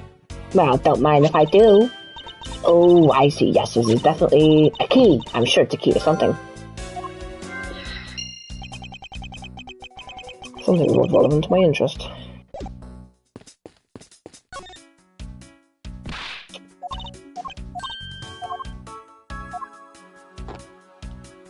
Try unlocking the fucking locker. One of them.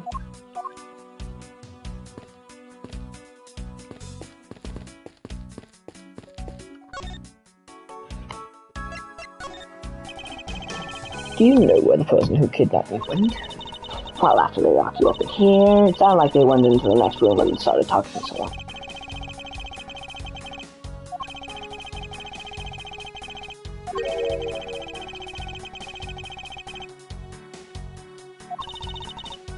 After that, they left. Honestly, as if they were done with you.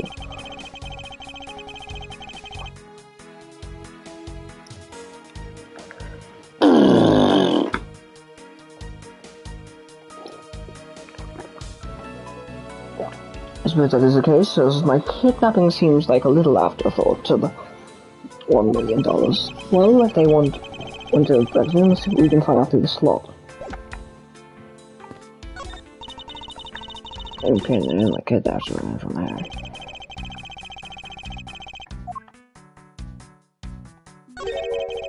That's what I think it is. Looks like kidnappers have an escape tunnel prepared just in case. That's awesome. They're like a bunch of great thieves themselves. No, they're not, because I highly doubt they made this tunnel themselves. The floor panel was removed and propped against the beam in a very specific way. This building was originally built with a basement or underground area. There's a door on the opposite side that appears to be the same as this one, which would mean that I can probably assume that these two rooms are very similar in structure.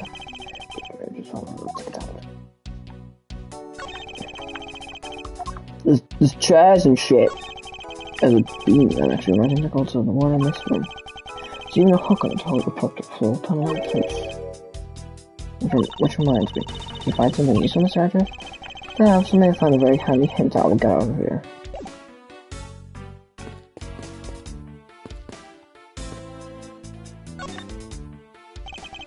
This is the beam I was tied to. What's that? I was planning for perhaps we could make it over to and outside the window if we climb this. Good thinking. If it's climbing naturally, you need just leave it to me. Thanks, this little hook looks like it might make for a good foothold. Hope you go okay, and good luck. Count on it. You might want to try climbing rather than just standing on the thing looking like a twat. Just a suggestion. The great thief Yadagarasu spreads her mighty wings and takes the skies. Would you stop speaking in metaphors, you stupid bitch? Please see how she fell and killed herself. As I thought, this beam was definitely not made for climbing.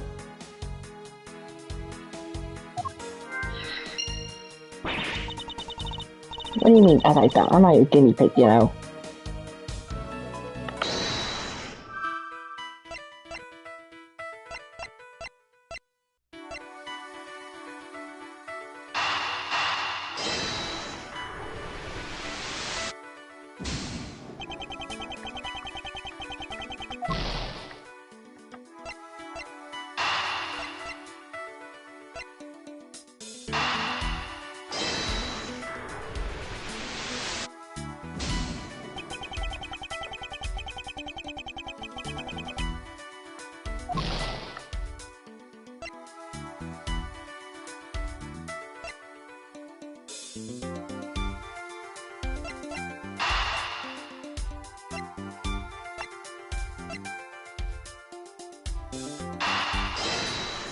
Probably not. Yeah, no. Oi, twat.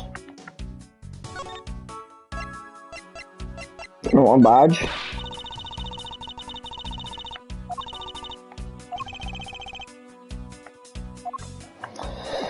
Okay, so she doesn't like it when I show her my badge.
This hook on this beam...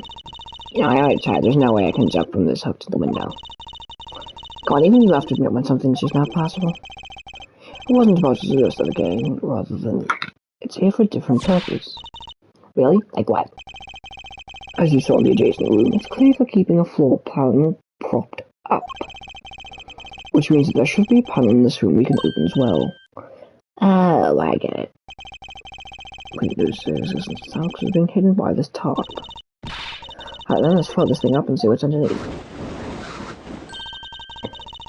Now, this is what I call a treasure.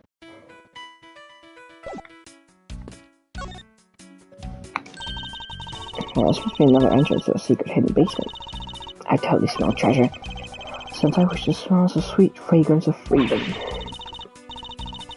Then what are you waiting for? Hurry up and open the hatch. Alright. This thing's locked down tight. Oh, fiddlesticks.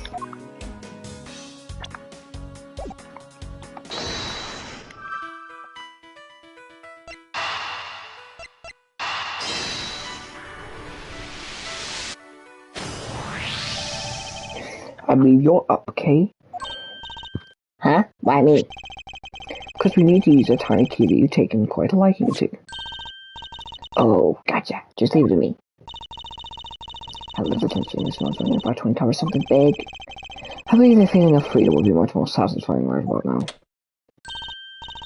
Alright, I got the secret door open. And now... wait! What? Are you alright? Okay. I'm fine, the ladder just slipped us off. A lot of really large machinery down here. What about an exit? It's really dark and cramped down there, so I really doubt there's an exit. Can't believe that happened. Everyone yourself to blame for leaping before you looked, you know. No way, I mean, how was I supposed to know that the ladder was removable?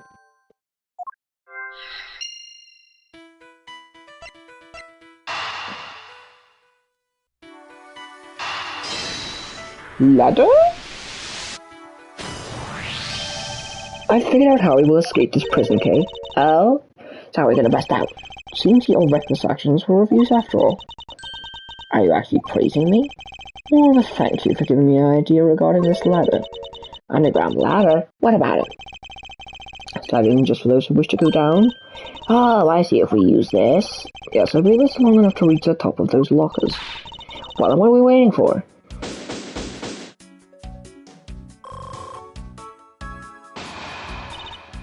Oh, right, I can get out of here. Yes, we spent entirely too much time in here.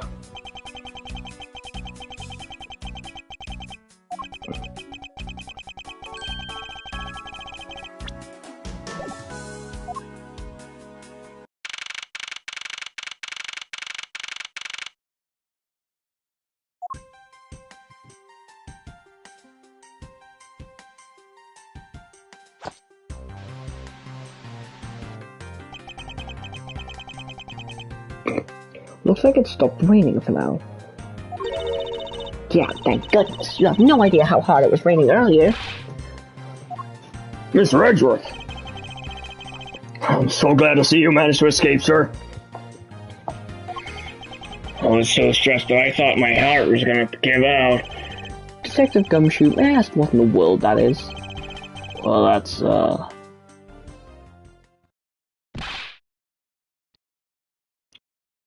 Count off! What the...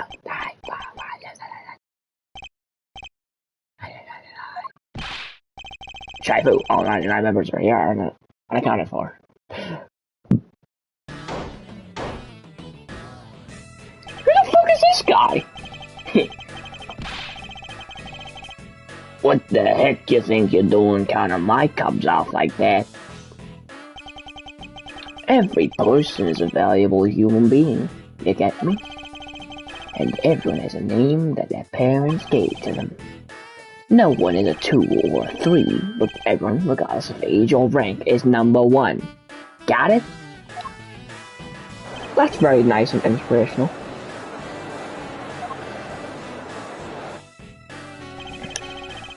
You are Agent Lang, I take it? you infidel! How dare you address our Shifu so rudely? Zhang Langzi says, a cub who disrespects others or soon feels that disciplinary bite of an elder. So don't ever forget to show the proper respect towards another person. No. This isn't much, but please accept my card. Oh, thank you. Please accept mine in return. Let me get real close to my screen. Public Prosecutor Miles Edgeworth. Then I can't read the rest of the text, so there's no point in even getting out of my seat. Great.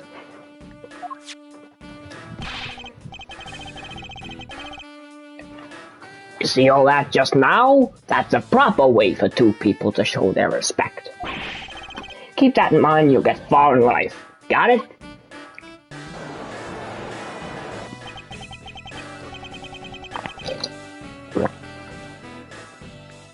Right, Francesca did warn me.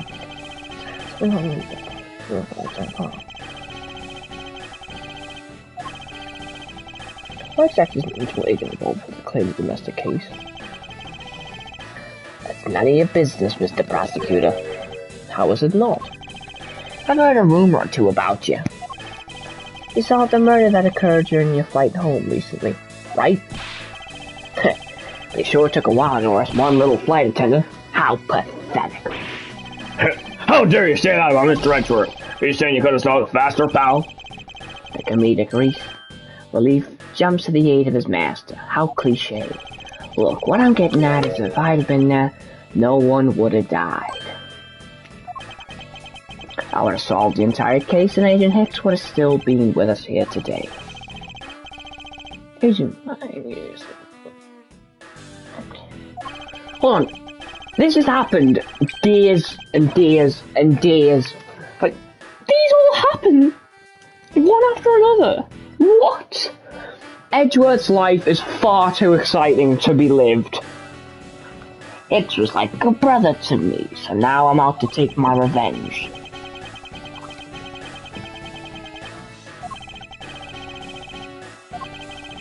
In case you should understand how I feel.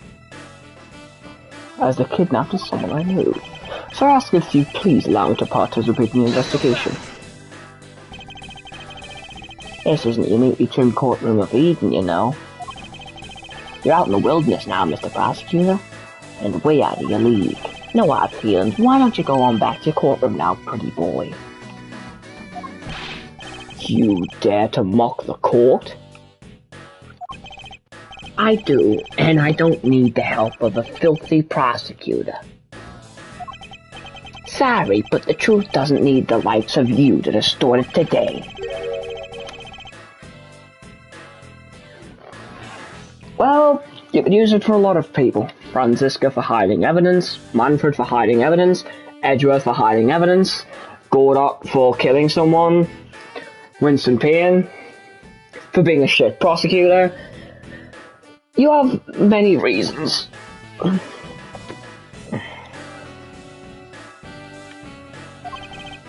Why? Why do I...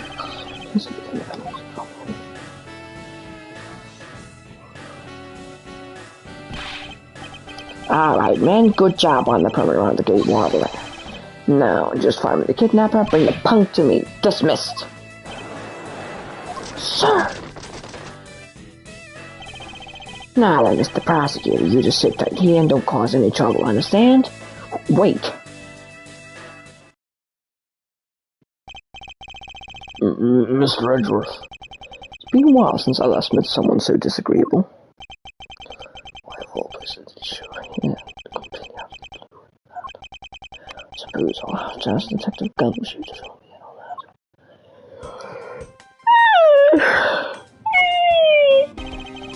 Great job, Detective.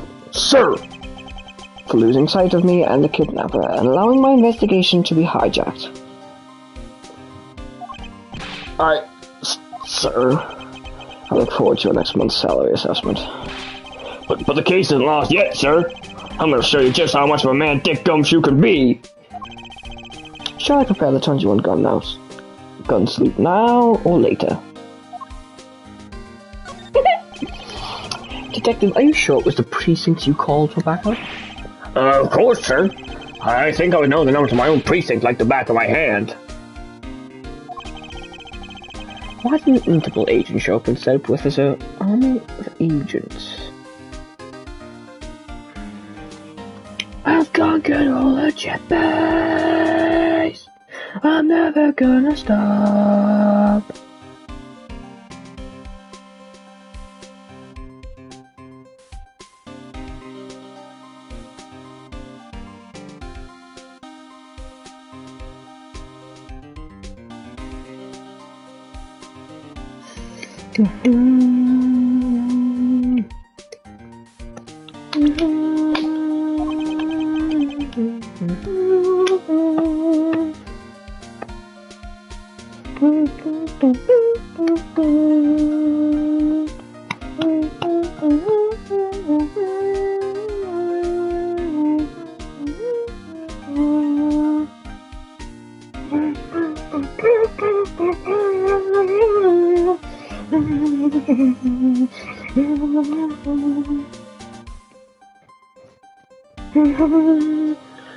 I have no idea. About 5 minutes after I made the call, that Wolfman showed up out of nowhere, sir.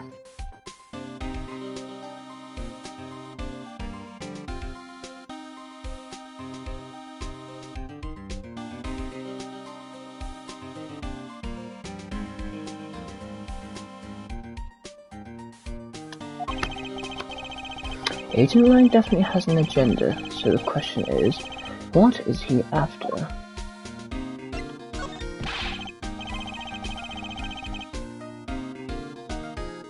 Mr. Edgeworth, I was wondering if I may ask about one thing, sir. Yes? What is it? Who is that girl over there, I mean?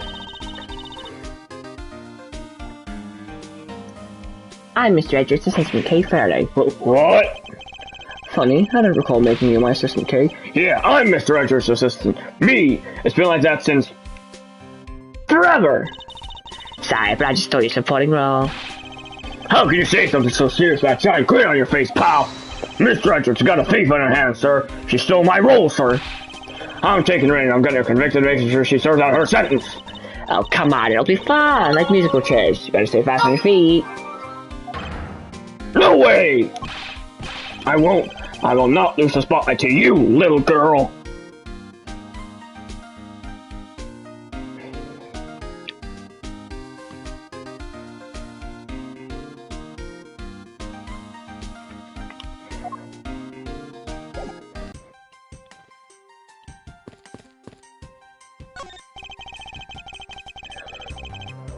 Horses are painted on this garage door to complete the Wild West theme. They almost look like they're ready to jump out into the real world and gallop away. Almost being the key word. No, Blue Badger.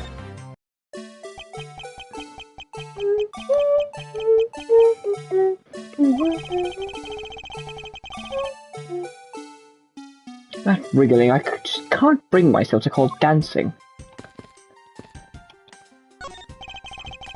Should if they just let me through here. Sorry, can't let anyone through. Agent Lang's orders.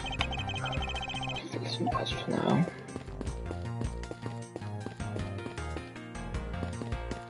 So the kitty!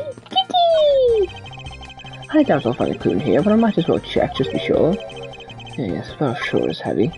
You guys, you know what's inside of this thing? It's emergency water supply for putting out fires.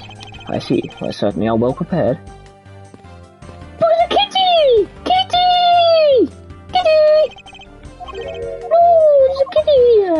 No, let me talk to the cat. Let us talk to the cat! Man, I can't come. You do any stealing all that with that detective around? Suppose it's not easy when there's this many members of law enforcement in the vicinity. It's alright, not jump here in a hurry to steal just any old thing.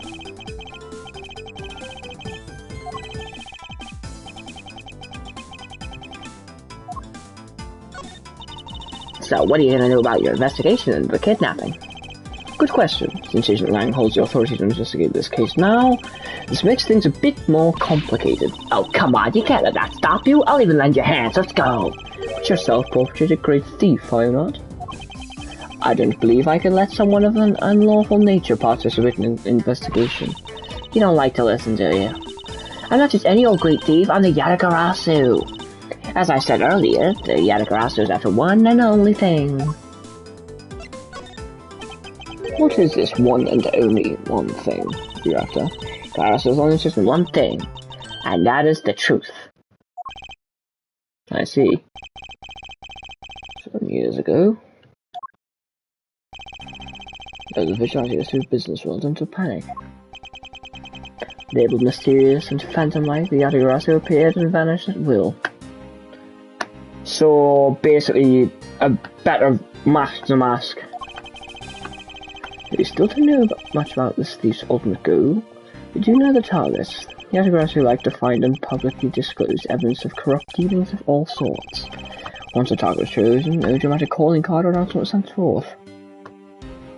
Oh shit, I just realised he is genuinely taking a jab at Mask the Mask, because he sends his calling card. Instead, the chosen corporation was infiltrated without even the target noticing. Some days later, the evidence that was found was sent out to mass media, along with a card with the mark of the three-legged raven. Looking back, I suppose you could call the Yatagarasu saying the truth. Could this child really be the original Yatagarasu? Can it?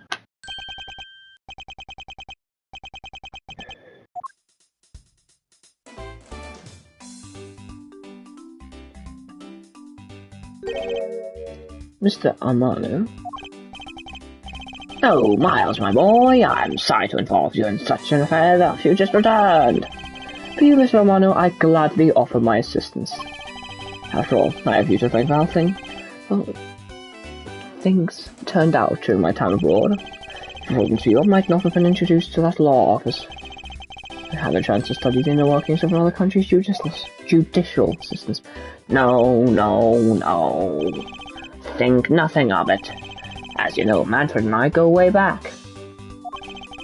I consider a beloved disciple of his to be like one of my own blood. If you want to go overseas again, you need only to ask.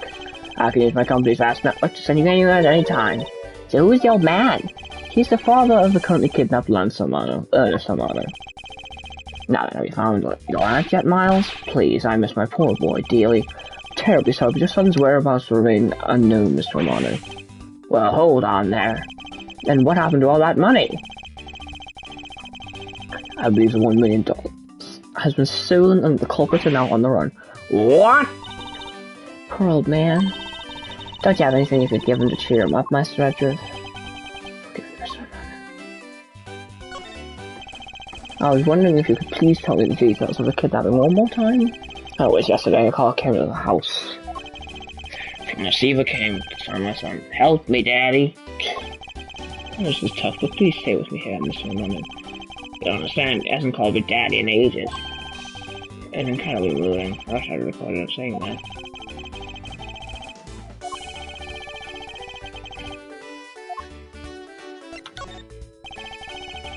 The person is once again. How was telling you about last month to get him back. Surprisingly, what can be deduced from a person's relationship and behavior. Well, this is my one and only son. He turned 21 this year. Happy birthday! He very much liked me when I was this age. Very kind and attractive. I'm sure women simply can't keep their hands off of him. Sam! Sam! Is there anything else about him you noticed as of late? Now that you mention, I haven't been able to get in contact with our butler, Oliver. Your butler? Yes, his name's Oliver Deacon. He's been with our family for years now. He gets along so well with Lance, so I thought maybe he would know where my son is. Mr. Romano, could you...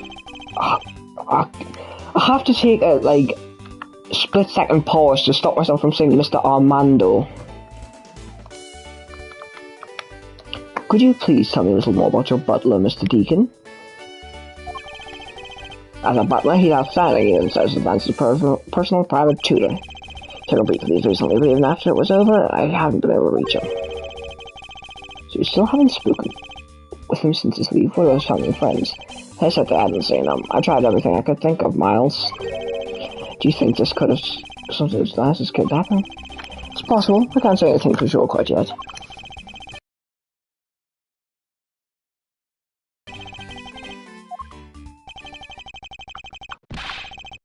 Detective Gumshoe. Yes, sir. Let's begin our investigation. Intel agent holds the authority to head this investigation. We can't allow ourselves to stand idly by twiddling our thumbs. I'm with you 100%, Mr. Edgeworth, sir. I, Dick Gumshoe, pledge to stick by your side through thick and thin. Mr. Armand, it was my fault the culprit escaped, which is why, with your blessing, I vow to return Lance to you myself. Oh, I've never seen you so passionate before, Miles. Good luck to you, my boy.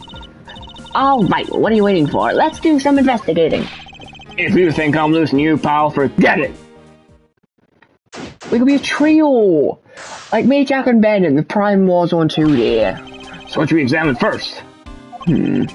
Flex Agent Lang can't leave this area, but the culprits were here until very recently, which means we may be able to find some clues that will tell us how they escaped. Okay, let's get looking. Hey, you there! Who, me? What are you doing goofing off in a place like this? Pardon me. I wasn't goofing off, I was on to help Mr. Edgeworth kick off his investigation.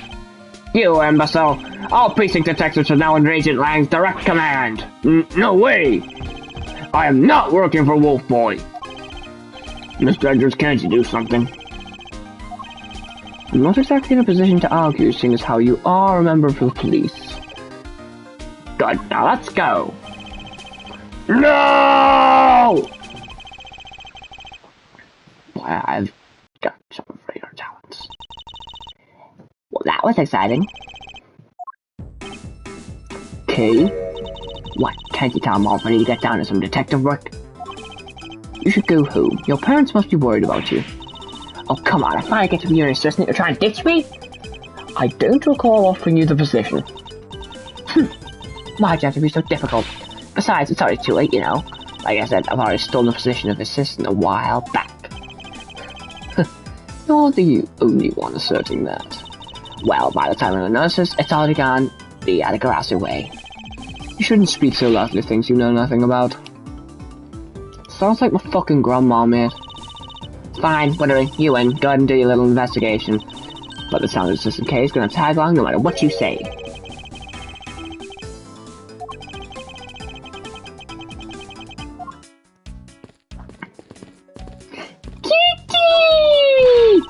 Hi, guess you now, you vile criminals.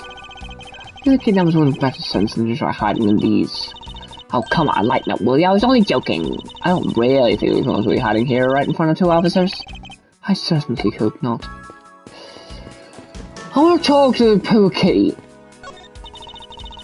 It's real, I wonder what you put in them. Water would be the obvious answer. But you said water and barrel and the blazing house don't want to go bad. People of that period probably didn't care about how it tasted. Besides, I can't let you get away with making fun of our forefathers. Maybe they really like the strange taste. Look who's making fun of them now.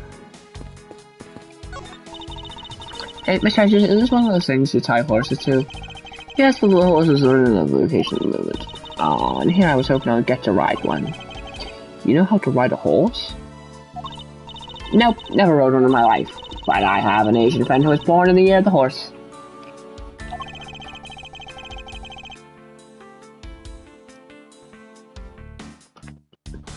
Edgeworth, please stop speaking other languages. We get it, you traveled around the world, we get it, legendary prosecutor, yeah.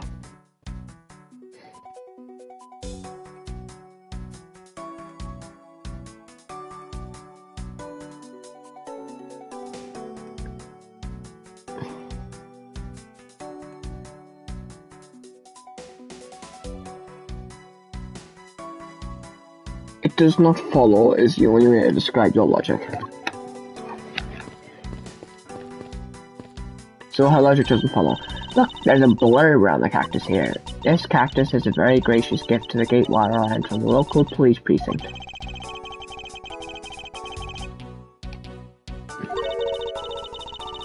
Alright, your cactus farm on the side?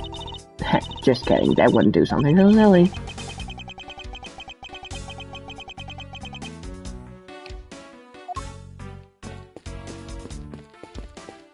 Move!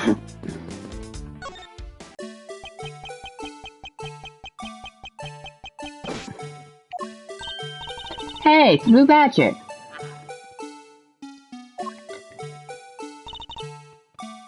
Badger, get...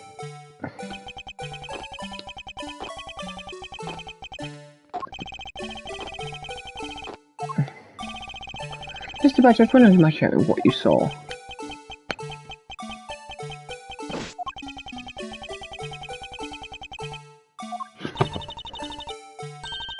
Aha! Meekins!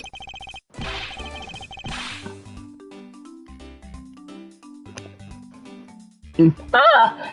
You've uncovered my undercover identity, sir. I wish the remainder of that head, sir. Aren't you Officer Meekins? Sir!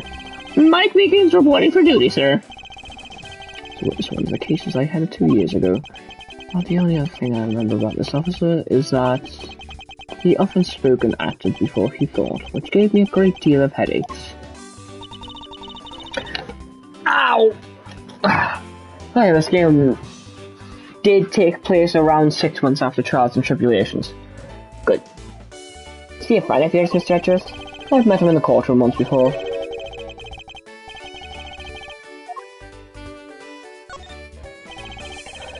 Officer Meekins, why are you standing here wasting time?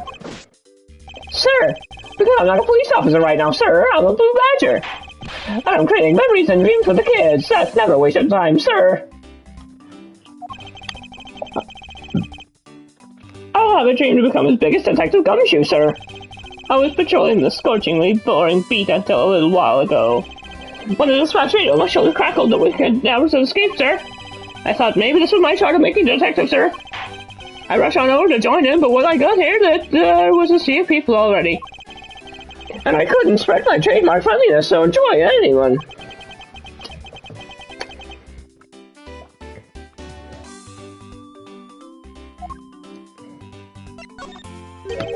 So why exactly are you in that ridiculous outfit? Sir, that's because, sir, I'm here to keep the visitors in good spirits, sir. But it's also to hide the fact that I'm an officer on the trail of a kidnapper, sir. I see. Agent Lang is very wise to employ this sort of diversionary tactics. To be handed the role of the Blue Badge Guard to follow in his disguises, sir. It's such an honor. How long have you been standing here, officer? Sir, for about 1 little hour, sir.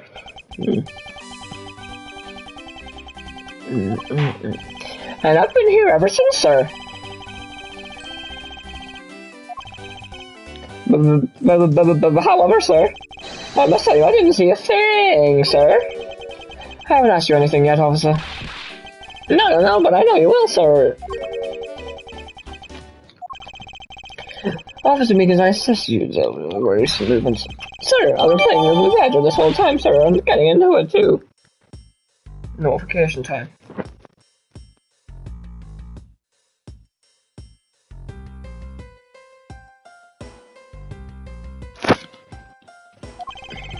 I patrolled the park all while wearing this costume, and about 1 hour ago I came over here, sir. I haven't seen any suspicious looking people this whole time, sir. But I didn't see a badger, sir, a lone blue badger. What you said right now just contradicts you to the facts. How so, Mr. Edgeworth?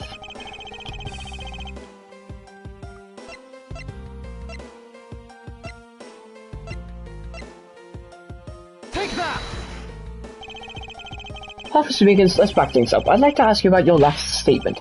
Sir, of course, sir. If that's your wish, Mr. Prosecutor. This little patrolman will wait as long as I am commanded to wait. You said that you saw a blue badger, correct? And yet, if you take a look at this, what you saw was not supposed to happen. This park is supposed to have only one of each badger in it at a given time. Which means that as long as you are the blue badger, Officer Meekins, you should not have seen another blue badger wandering the premises. What, sir? And that would mean that there are two blue badgers walking around, but why?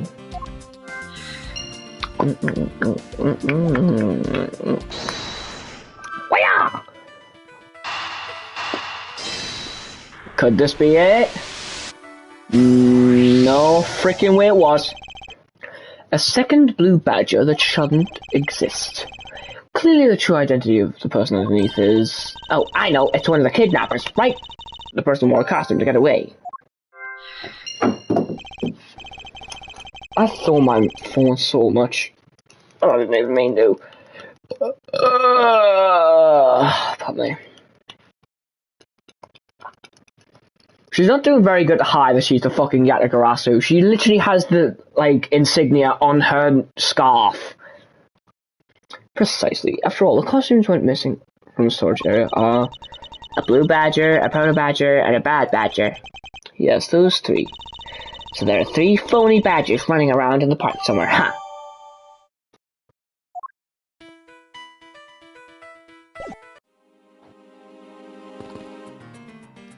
I am the blue badger, sir.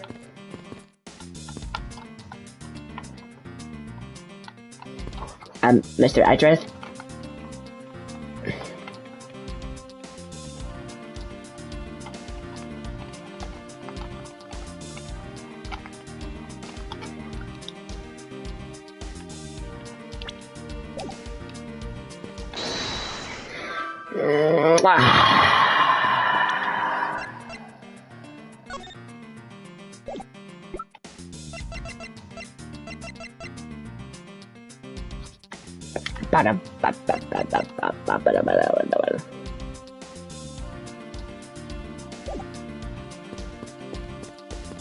Hello!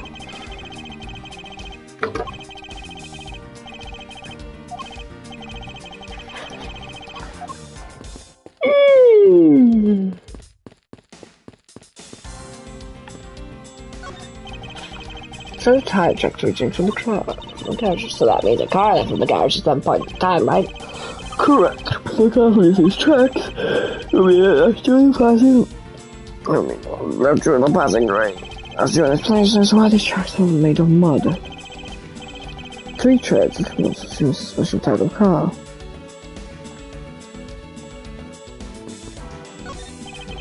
Holes in the windows cars to complete the Wild West theme. They are so lifelike, don't you think? They're thinking of wrangling or rather stealing them. If you can coax them out of there, sure, come on, I know you can sweep off them out. I could be holding a cube of sugar in my hand. And they wouldn't budge, okay?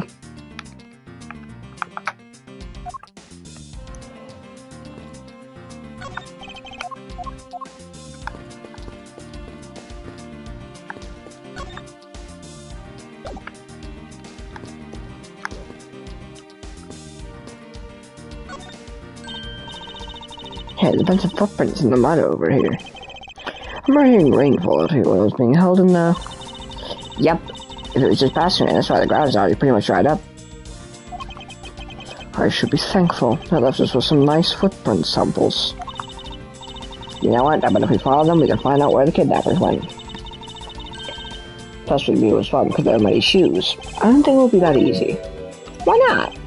Look carefully, there are quite a few different sets here. Oh, we don't know which one belonged to the kidnappers. Oh, that's true. We don't know what kind of shoes they were wearing either.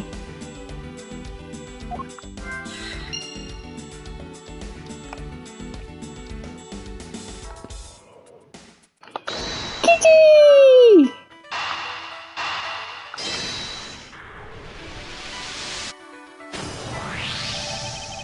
Now that we know the kidnappers were wearing badger costumes, those footprints from earlier take on a new and very significant meaning.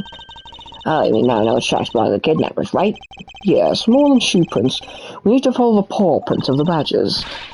Okay, my search start. Use these footprints and go badger hunting. Looking for footprints made by a costume. Hey, I think I found them. There are 2 sets here. Who do look like possible candidates? Says walking up to the west.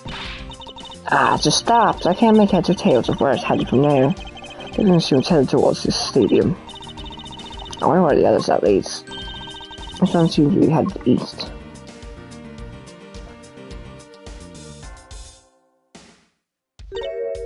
Huh? Quick, Mr. Sip, I got him. I've got one of the culprits.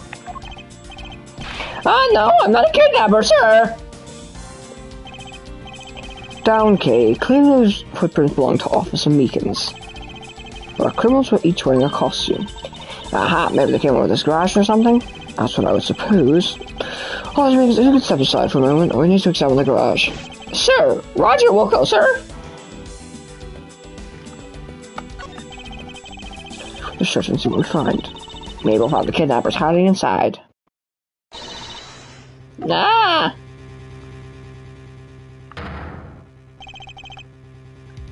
What in the...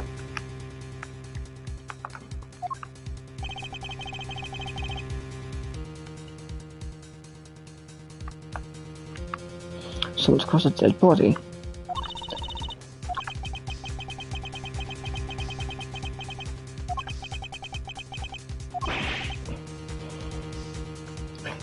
It's Oliver! Mr. Amano, are you saying this man is... Yes, he's my butler. How could something like this have happened? Indeed, and why was Mr. Deacon here to begin with? Better investigate this crime scene quickly before Agent Lang or his men return. Kidnappers' footprints lead right to this car. To a dead body. This is now a murder victim.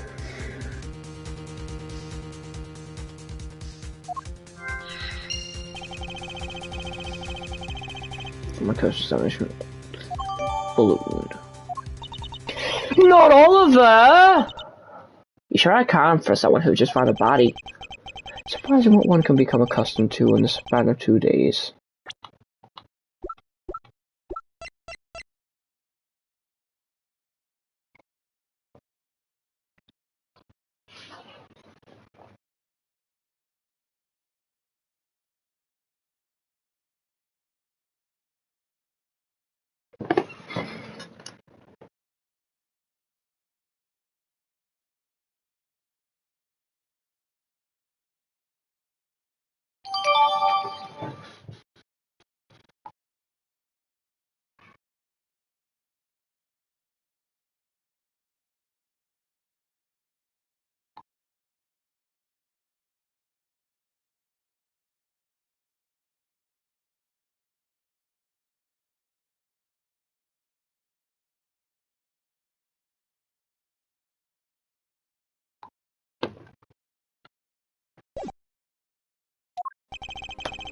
I won't rest until this was very suspicious looking nook and cranny.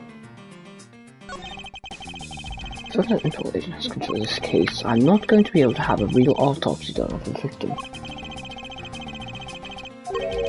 There are 2 gunshot wounds. One is abdomen and one is shoulder. So that means he was shot twice? No, I don't think so. I think the abdominal one's the entry wound, and then one near his shoulder is the exit wound. Nice, I knew you could figure it out. Come from experience, I've seen my share of crime scenes. Speaking of experience, this crime scene seems a bit too clean for a murder while a bullet went clean through. Should make note of this oddity.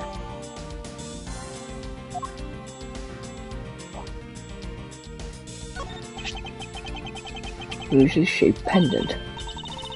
But it's something valuable? She seems looks like a horse pendant. It's got an antique feel about it. It's really pretty. Hold on. It's made of platinum silver. Nice. It is worth something after all. Ooh, and look, there's something written on the back. Colin Devore. It's a name. Colin Devore.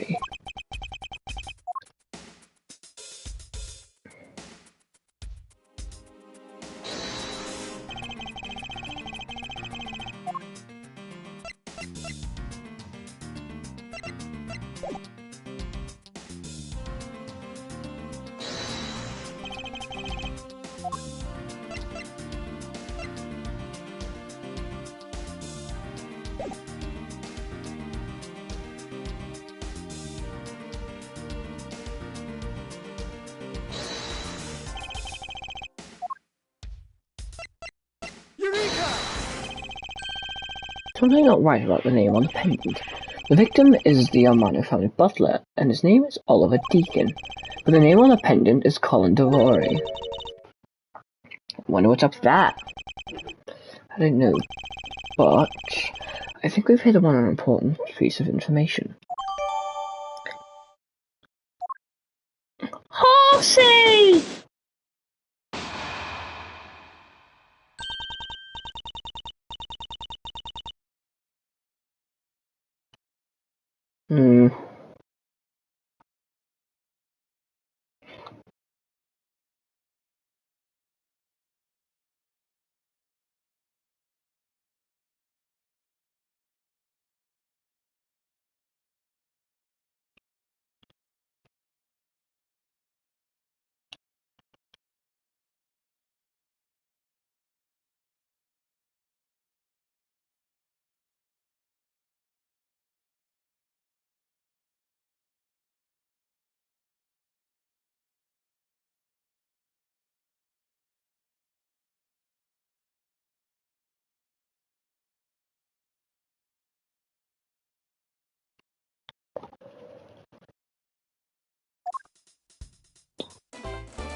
Excuse me, but you are...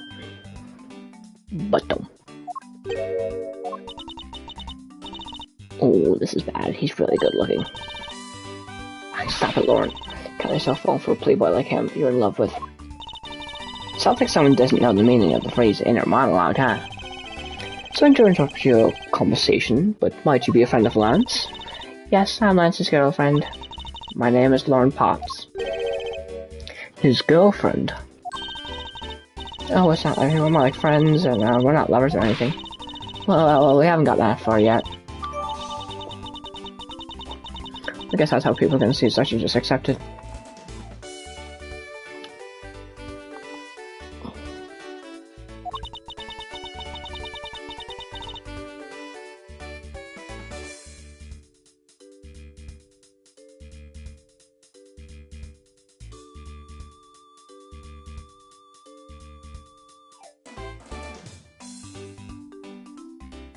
I've got this.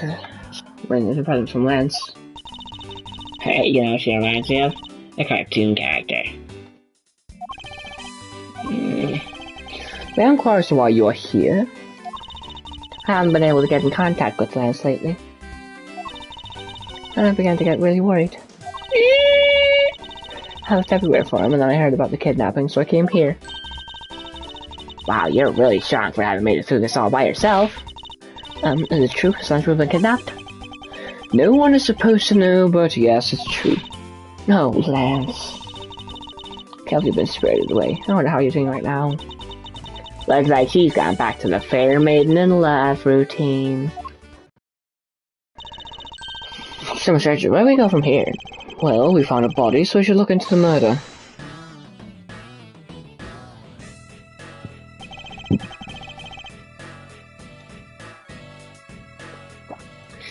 My men brought me up to speed over the radio, and I have to say, you really should have called. I heard that you found something very intriguing. I have nothing to hide, Agent Lang. It's exactly what you see before you. I'll take it from here. Yeah, that guy's really dead. You don't say! Hey, you in for an invitation? Hurry up and detain the suspect. Now.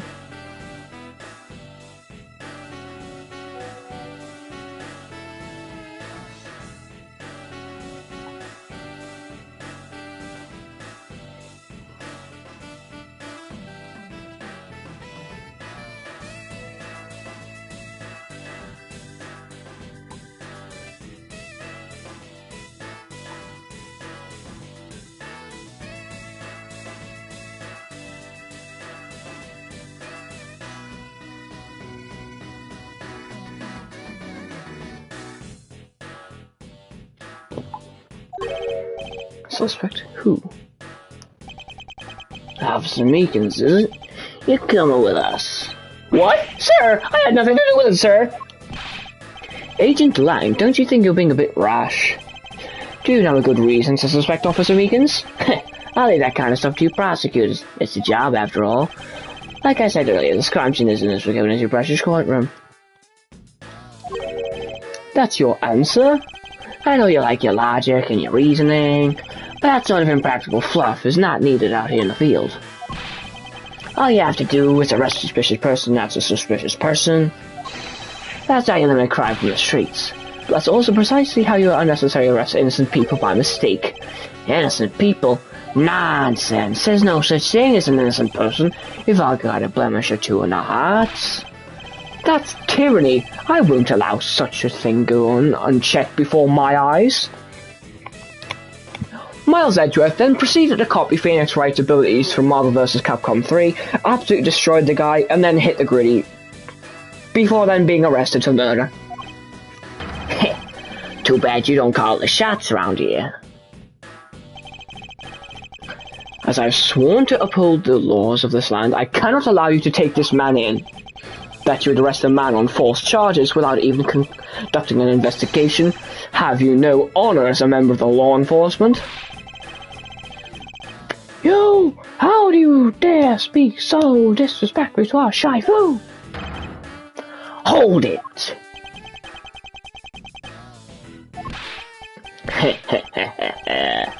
You amuse me, Mr. Prosecutor. Lang Zi says, every pack has its own rules. If you can play by their rules and come out on top, that is a true victory.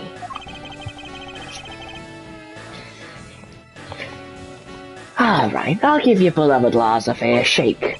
I'll show you just how much investigating I've done. To my line of logic.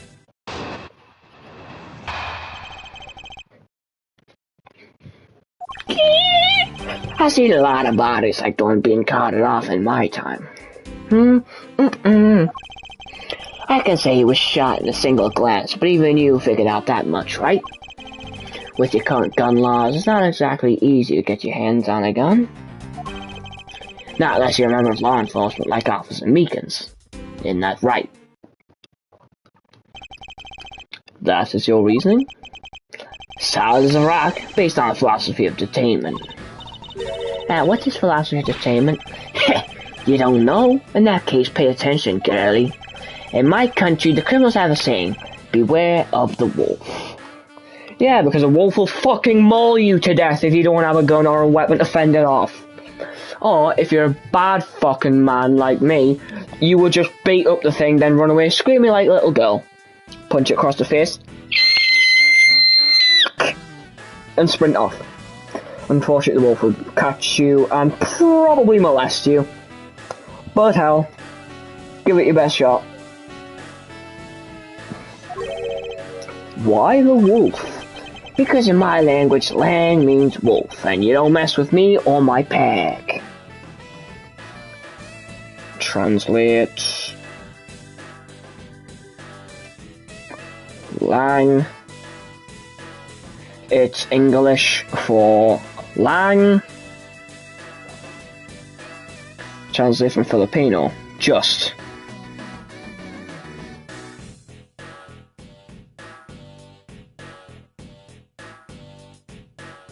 Okay. Lang wolf. Chinese. We'll do simplified. Lang. Well, he's Chinese. So, lang does indeed mean wolf in traditional Chinese. Simplified Chinese. Hold on, if I put in a traditional Chinese. Yeah, Chinese traditional Chinese simplified. Lang means wolf. So, this guy is founder of Chinese. And as for the detainment philosophy, his father is my honorable ancestor, Lang Zi. You'd think I'd have heard of him in his teachings if he is that famous.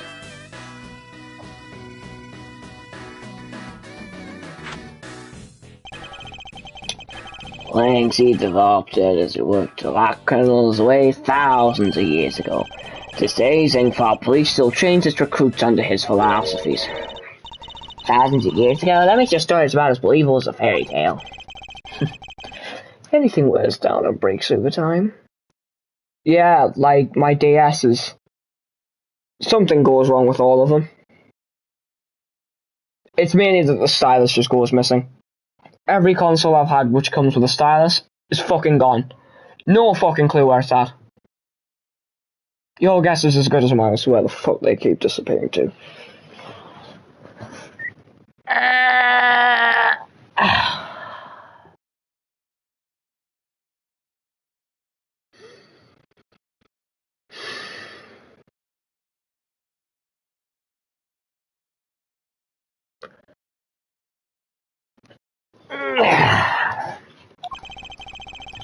Do you really believe something as ancient as that can be applied to today's world? You wanna put it to a test?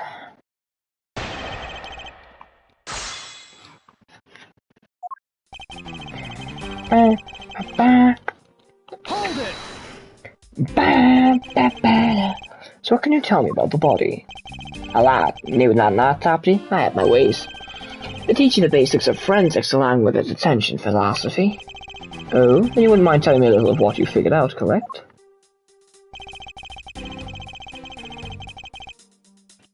Hold it! Yes, I think anyone who saw the bullet wounds would come to the same conclusion. Hey, don't pat yourself on the back yet. What's that supposed to mean?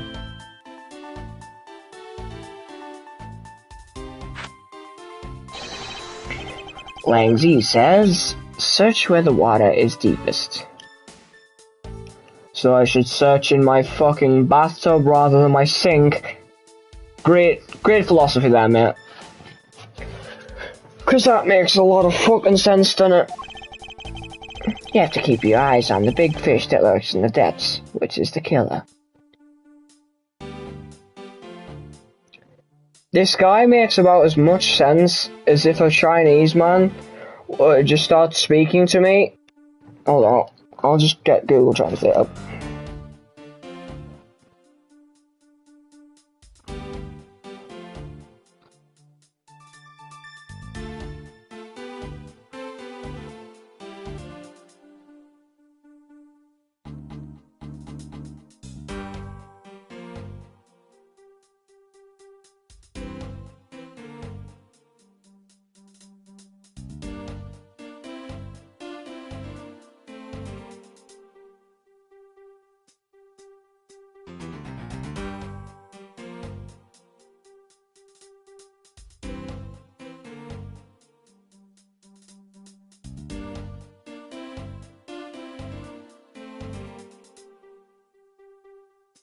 你好，我是一个真正的同性恋者，希望骚扰你。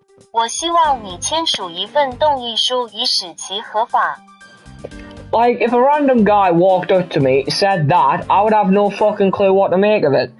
Had I not typed out in Google Translate, I would be lost. Anyway, that in English translates to... Hello, I'm a really gay man and wish to molest you. I wish for you to sign a waiver in order for it to be legal. So, by this fucking Chinese man walking up there, thrusting a piece of paper in my face, asking me to sign my name, I would just be allowing myself to get molested. Anyway, this guy makes no fucking sense and neither does what I just said. Is that right? And what would you know about the killer?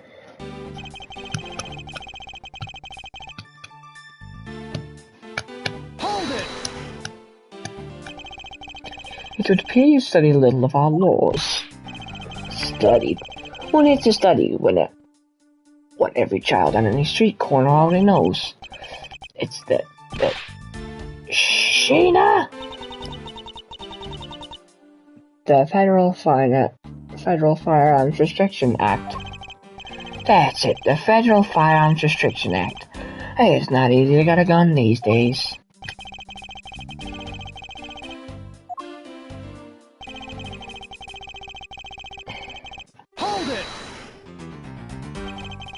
If that's the case, there are plenty of other officers who might be potential suspects.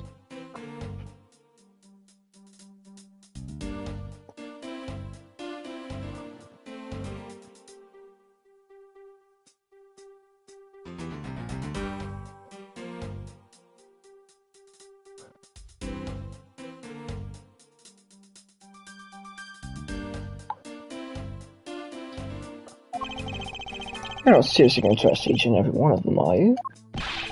As if I need to. I've already looked into everyone else here. Oh? Other than Officer Meekins, I know no one else's weapon has been fired. How did you check every single person's weapon in such a short span of time? It's because each and every one of my subordinates is extremely capable. Didn't take more than a few minutes to conduct the entire investigation. You have to check Officer Meekins' weapon, correct? Thanks for reminding me. Hey you, show me a gun.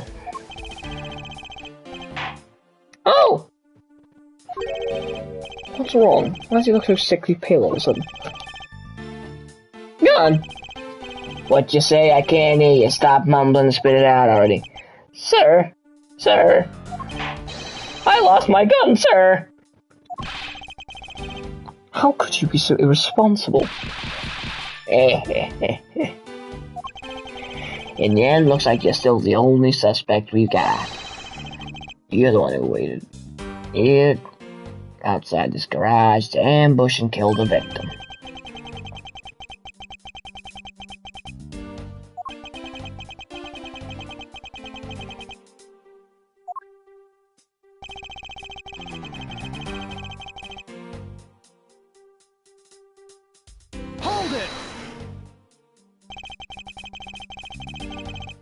Do you mean to tell me the murder occurred here in this garage?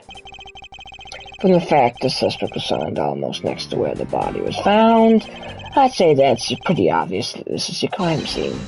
Zhang Li says a criminal always returns to the scene of the crime. Hey, finally, even I've heard it before. Furthermore, Zhang Li says...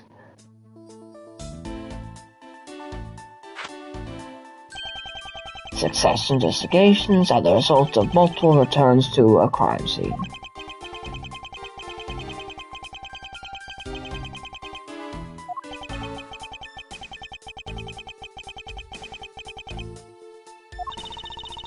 I don't get it, Mr. Edgeworth. Why are you putting yourself on the line for Mr. Meekins? So far, particularly cares about helping Officer Meekins. What? What? How I can't simply stand by while Agent Lang ignores our country's laws.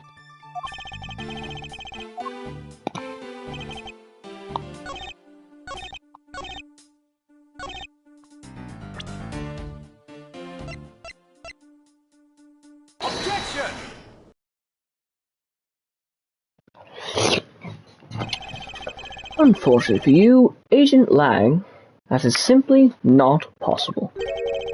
What do you mean? You've seen the crime scene for yourself, and while you were looking, did you not think to yourself it was a little too clean? What? Did you not notice?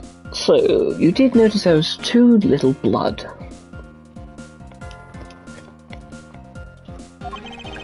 Do you still wish to claim that Officer Meekins committed the murder here? Because this isn't the crime scene, and if it was, your men who led you to think it was, I suggest you leave this case to the local police to set the record straight. Not bad. I see your logic would be just as sound as mine. In that case, let me ask you this. Don't you think it's weird that Officer was hanging around here in the first place? Weird? How so? Hey you, your squad's not even supposed to be in this area, right? Or you're doing neglecting your duties and loafing around here? Don't you dare give me some lame excuse like I found myself taking a walk. But sir, I really did take a walk, sir. You're a disgrace. How dare you take your pack obligations so lightly? Mr. Edgeworth, please, sir! Save me the way you did earlier, please, sir! Officer Meekins, please give us a detailed account of what happened. Sir, not you too!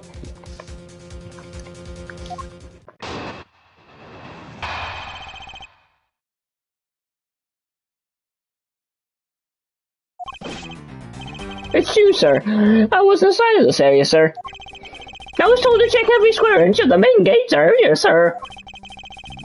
I also went looking for the kidnappers while selling dreams of the blue badger reveal, sir.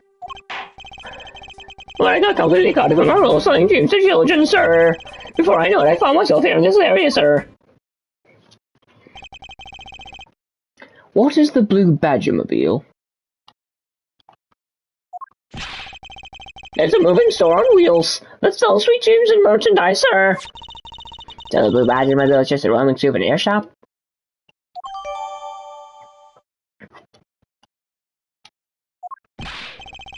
Sir, I swear I was chasing the kidnappers now while I was living a good dream of cherishing. She's rather worked up, even more than his usual hyperactive self. He sure seems sure of what he's saying. Can you try to calm down to your voice? Calm down to your voice? Can you try to calm down and lower your voice to a more reasonable level, officer? Sir! Roger, sir! Why are you crying? Dun, dun, dun. Hold it! Alright then, where were you assigned to? I was assigned to the main gate, sir.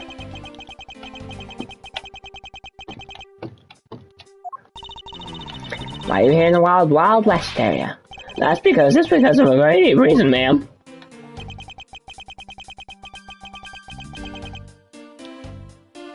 Hold it!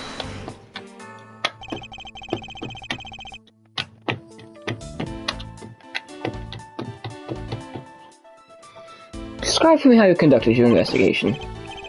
Yes, sir. Well, first I made sure there was no suspicious-looking people in the area, sir. But the only people that seemed to gather around me were little girls, sir. Well, what do you expect when you're dressed like the Blue Badger? Okay, it looks like Officer Meekins has fallen the route of Chris Tyson, Dr. Disrespect, and many other predators before him.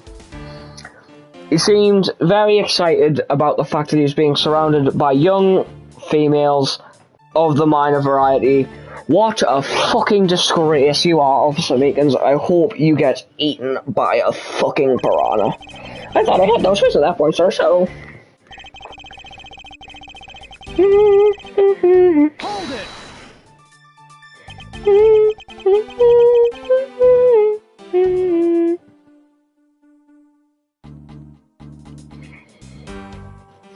What exactly do you mean by selling dreams? Sir, the Blue Badger mobiles where dreams are collected. What? Sweetness like you've never seen be- Hold on. Like you've never known. Except in dreams, man. Like innocent straps.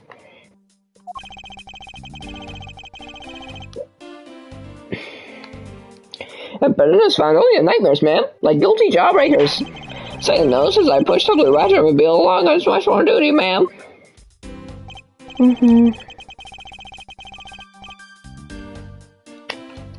Hold it! You completely forgot to look for the kidnappers? No, sir, of course not, sir. I would never do something like that, sir.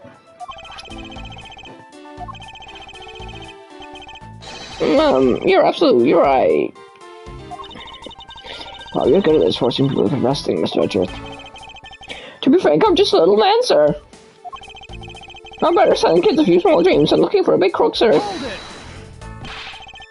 Enough wallowing in your own self-pity. Let's return to your testimony. Yes, sir! Hold it! How did you wind up all the way over here?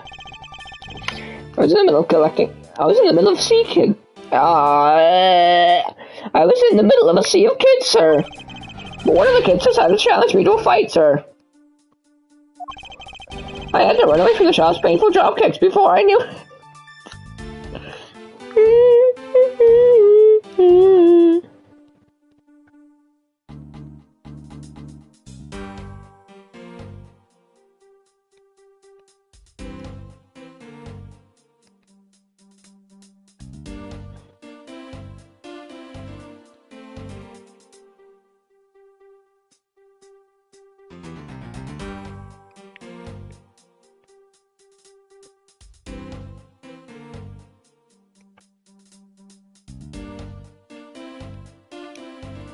Sorry, just really funny. Hey, the girl dropkick. I just had my fair share of those when I was a kid. What the hell? Why are you drop-kicking people?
Right, that's done. It's always the best when you feel one really connect with your opponent. In any case, you wound up here for a reason completely unrelated to the investigation. Sir. That's right, sir. Let's listen to you, so you heal to with your head held high, officer.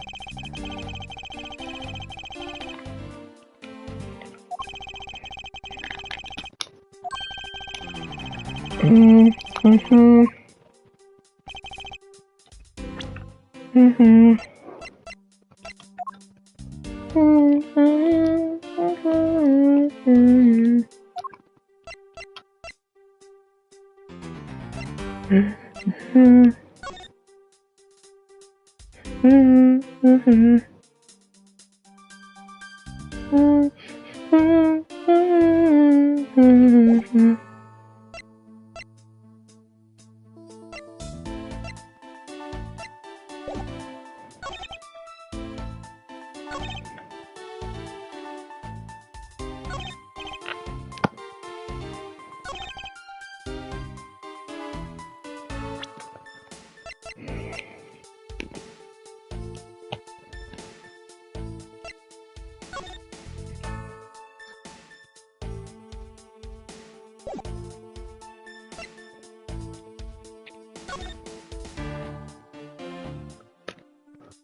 Okay, so I got to look for the kidnappers because he was too busy being the Blue Badger.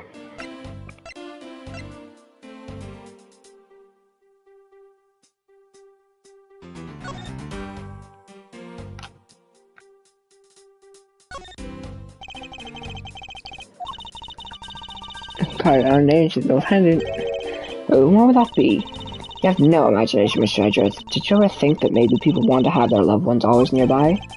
Plus, if I have a wedding band, I have no interest in accessorizing.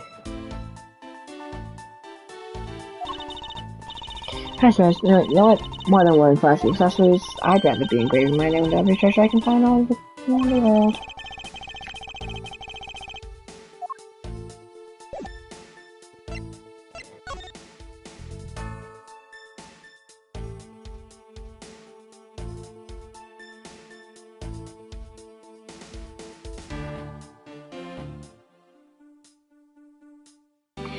So the pink badger is literally just a fucking knockoff of the blue badger.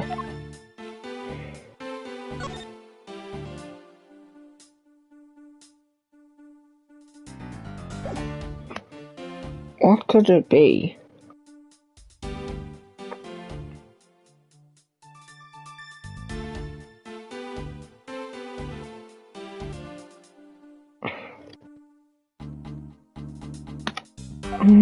Mm-hmm. Mm-hmm. Hold it! Hold it!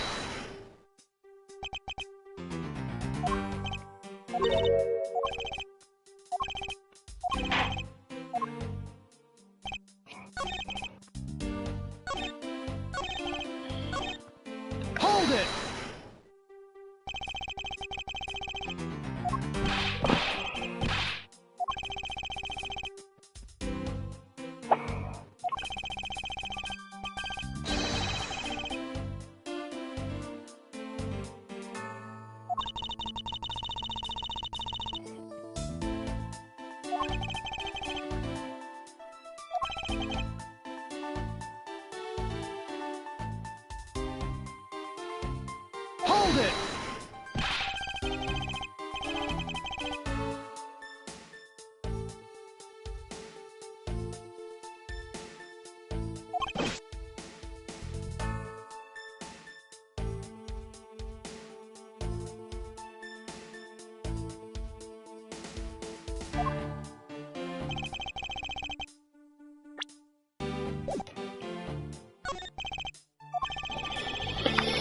Okay.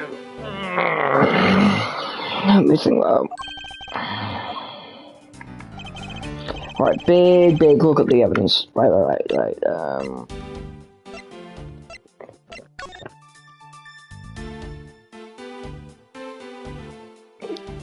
Search check all around the main gate, but somehow ended up in the wild west. Hold on. If he was in the blue Badgermobile, then how the fuck was he getting drop kicked by the kids?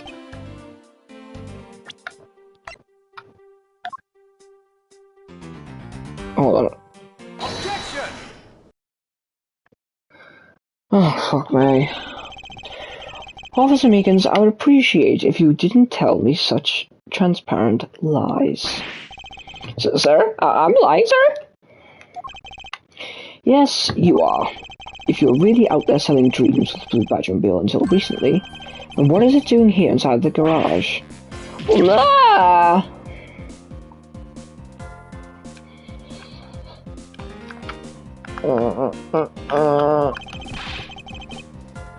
Actually, I just lost track, sir. Lost track of what?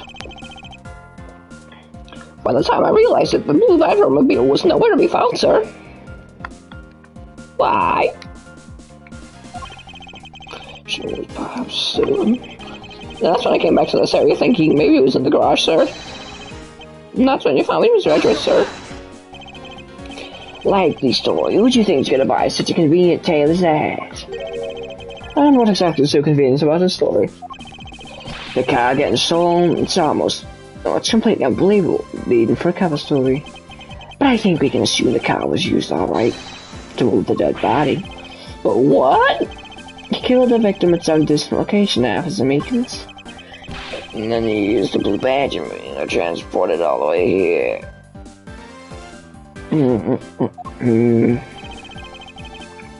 Now then, you're coming with me. But it wasn't me, sir. The killer, sir. It wasn't me, sir. Agent Lang, wait.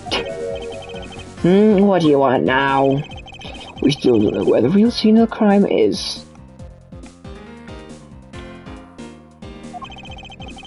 You can't say we know all of the facts of this case, let alone the truth. You bastard! You're like pre-term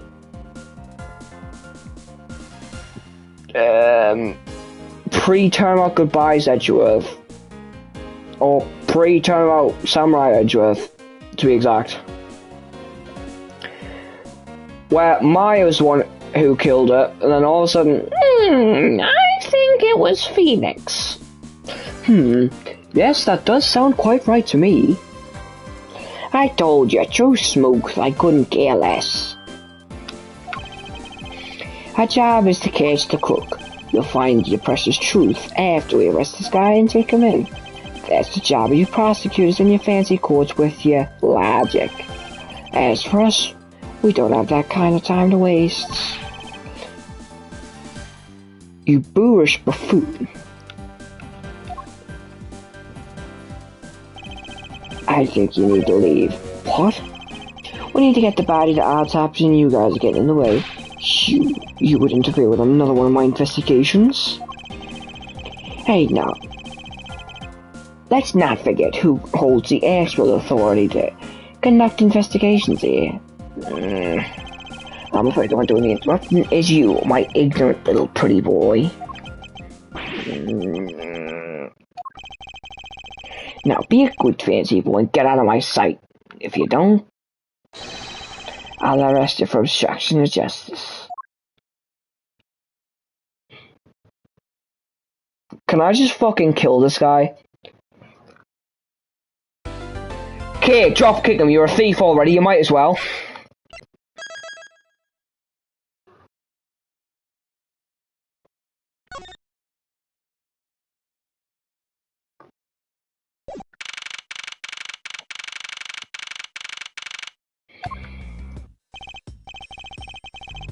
Chased out like a pair of peasants.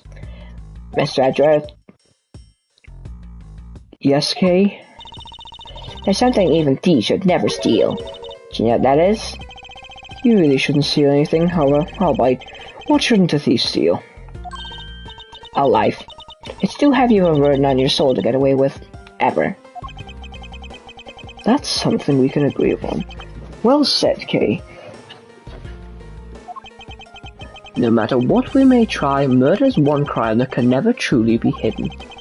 And I intend to prove that by my own hands. Well, Breaking Bad says otherwise. Just dump them in a barrel of acid, slap the lid on, dump it somewhere. No one will know that it was ever a murderer stuffed in that barrel and left to die.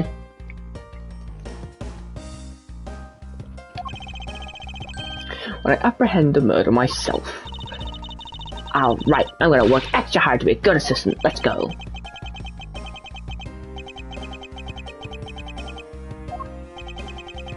First thing we should do is locate the real scene of the murder. Mr. Edgeworth! Detective Gumshoe. Mr. Edgeworth, the stadium! Hurry, sir! It's supposed to be hush-hush, but they found a witness at the stadium. A witness? Ew, what do I tell you about leaving your signposts? Oh, the jig is up. Mr. Edgeworth, remember, I'm always rooting for you. So go get him, sir! Those detectives sure look like they're enjoying themselves. It's not all fun and games, Kay. Now, let's head to the stadium and meet this witness. Why is she pointing at Mr. Edgeworth walking? I know I'm the swaggest motherfucker ever, but still. I thought there was a witness here. Pink Badgermobile's here, though. Yeah, I don't see anyone.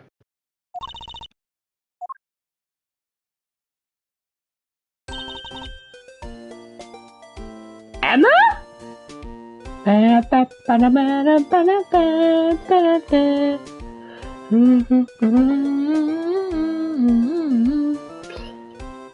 Long time no see. You are Miss Emma Skye, correct? My former superior, Lana Skye. 2 years ago, we stood in the same courtroom together as witness and prosecutor.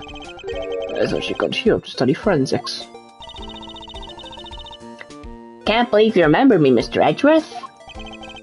Of course I do. How have you been? You look to be in good spirits. Are you still studying abroad? You bet. More than anything, I want to investigate crime scenes scientifically. I've been studying non-stop every day to become a top-notch forensic scientist. But it's spring break now, so I thought I'd come back for a bit. I see. I assume this is another Badgermobile? Yeah, but it's a different color than the Blue Badger's car. Yes, this is the retina-searing pink model.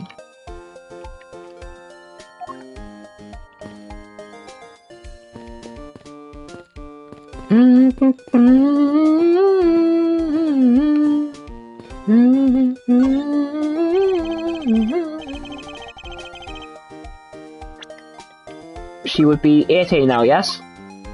Yeah!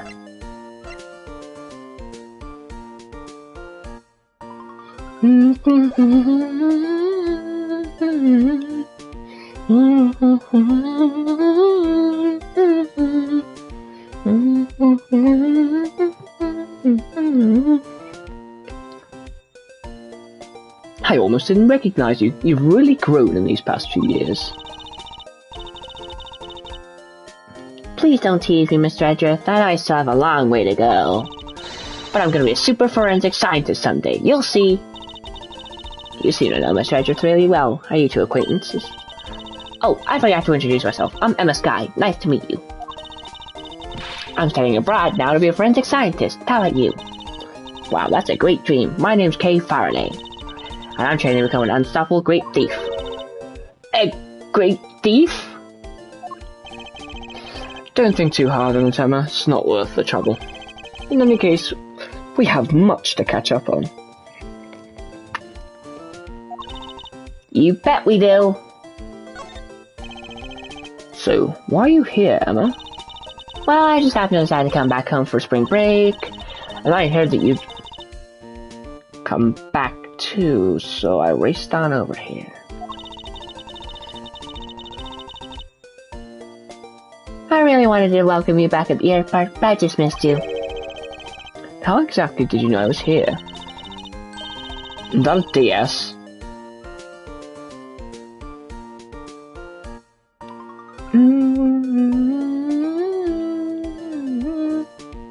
Through the power of science, naturally. Never underestimate what science can do for you. I use these to track your footprints and follow these straight to you. This site is the greatest. This is so wonderfully scientific. You spray this chemical on the ground, and when you shine special light on it, zing, footprints light up like an electrified, noble gas in a glass tube. That sounds like magic, scientifically speaking.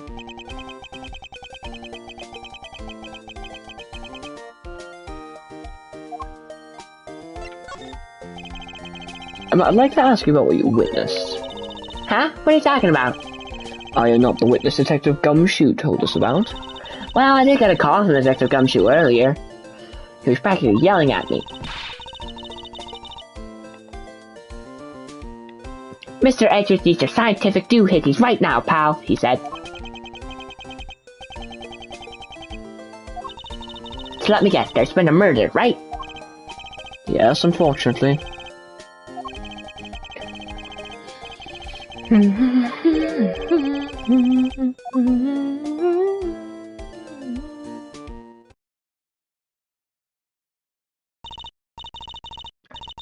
Oh, hey, it's the pink badger.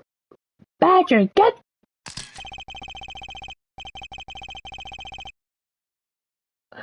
Badger, badger, badger, badger. Just what does she see in these silly things?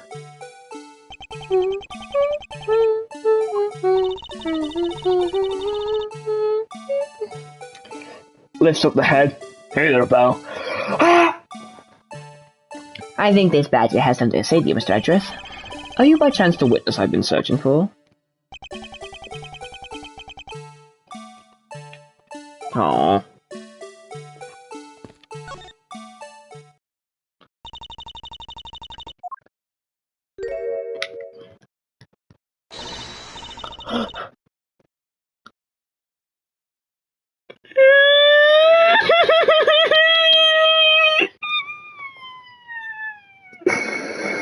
I can't stand being sat there stuffy head anymore!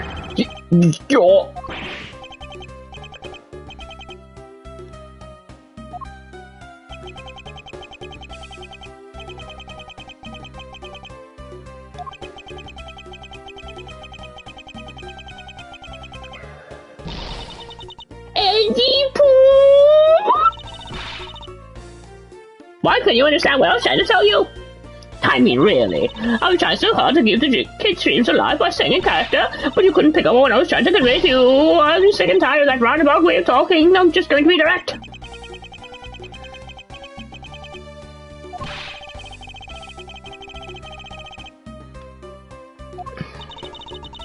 So you're a friend of Mr. Edgeworth too, Miss Pink Badger? You could say that, but right now I'm just a Pink Badger, dearie.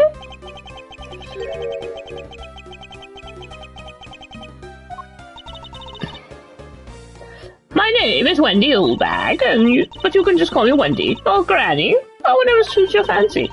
Nice to meet you, Miss Oldbag. I'm Kay Farley. What do I care about a young whippersnapper like you? Yeesh, I was just trying to be polite.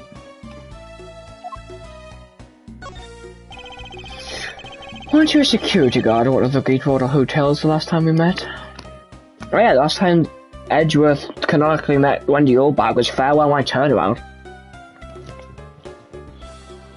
Yeah, I forgot, he wasn't in the stolen turnabout. I know I'm needed. I'm very good at what I do, unlike the youth of today. I get called in all the time to fill in where there aren't enough hands.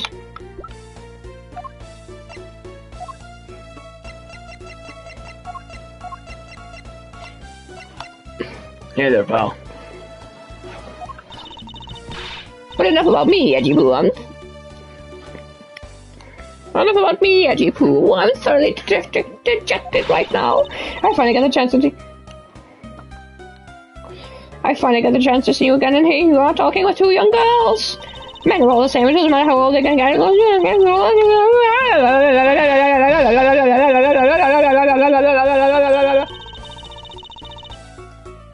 You seem to attract all sorts of interesting people, Mr. Edgeworth. Okay, please, I'm begging you, by all means, do not provoke her any further. Oh, that's great! I can actually see what she's saying now. Men are all the same, it doesn't matter how old they are, they continue to shamelessly flirt with young girls. Just the other day, half of my young who I finally got into news with me, he went and got arranged to marry with an 18-year-old girl. I didn't see what he saw in her at all. And they say permission takes 3 years to ripen that girl.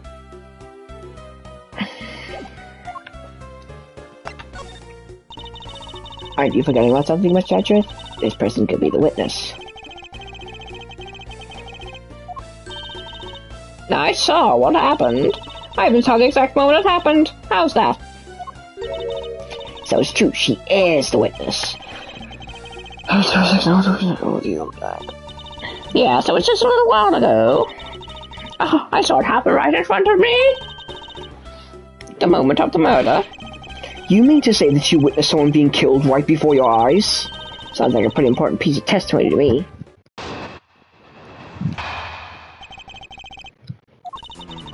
I came to the stadium to take a short break. As I was resting, I happened to glance over and I saw 2 men facing each other in that area. Suddenly, there was a loud gunshot and the person who was shot fell to the ground. It was a very terrifying experience, let me tell you. Looks like we hit the jackpot, huh, Mr. Edgeworth? Yes, I can't afford to ignore what she has to say. Unfortunately. What's that unfortunate you tacked onto the end supposed to mean, Edgy Poo? Well, anyway, let's see what we can find out from this little old lady.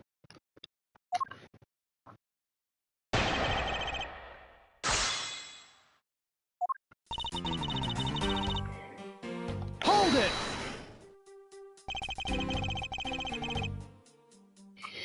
You mean you took a break from being the Pink Badger? You may not think it, but it's hard work keeping these kids' dream alive. You smell of sweat, your hips squeak with pain. You even begin to dream about work. That's the kind of story that would scar a child for life, you know. Well, that's why I chose to take my break here, whippersnapper. I don't plan on playing the part of the dead badger in front of a bunch of kids. So, what did you see while you, the Pink Badger, were resting? Oh yes, that, well... Hold it! You saw 2 men. Can you describe them for me? They look like rabbit shoes, completely uninteresting and not worth fawning over. I'm telling you, they're so boring I don't even remember what's beyond that. What, did they have any special features? Anything you can recall would be very helpful. Oh my, don't tell me you're jealous of those 2 men. Hey, she's right, you do seem pretty worked up over them, Mr. Edgeworth. I'm not worked up over anyone, and I'm not jealous. It's alright, Edgy Poo, those 2 were just fools compared to the stallion like you. I thought so little of them that I lost interest the second I laid eyes on them. Wendy, you have a very strange taste.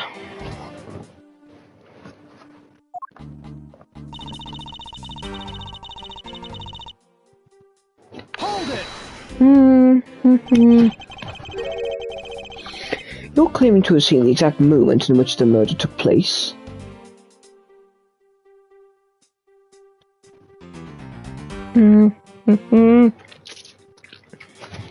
Another thing about there's only one case I can think of where Edgeworth has been present in a game where Wendy hasn't testified, and that was Bridge the Timeout.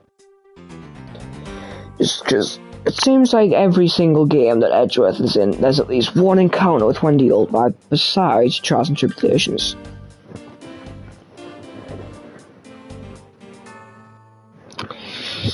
I wonder if we'll see Wendy in the second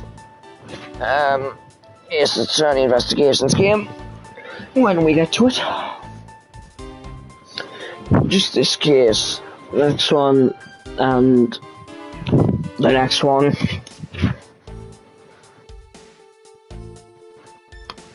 Let me just fucking get comfortable. When the hell's my tea coming? What time is it? Basically 7 o'clock. Great. Absolutely, that gun made a terrible racket when it was fired. You didn't try to go help the person who got shot? I'm only one person, you smart alecky brat. What could I have done? But I took off as soon as I... Good to find someone who could help. 2 men, 1 bullet. It's all consistent with what we found out from the body. Sadly, there wasn't exactly a lot of new information going in your testimony. Well, if I saw the guy again, I'm sure I could identify for you. I mean, how do you expect me to remember anything without some sense of jog my memory? Self-centered, aren't we? While it was somewhat useful, her testimony also presents us with a new problem. Mr. Edgeworth? Yes? So about this new problem. What is that giant grin on your face for? Do you want me to show you something really nice? No, thank you. Don't be so mean. I swear it's something you're gonna like. What's that gadget you're holding? What you see before you is a secret weapon of a great thief. I should have known it would be worthless.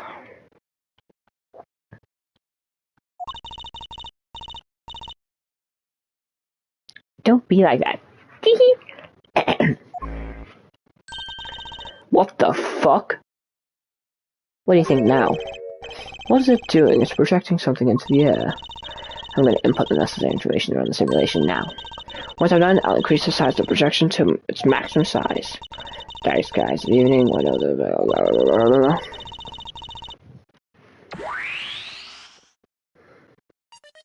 What the fuck? What is this?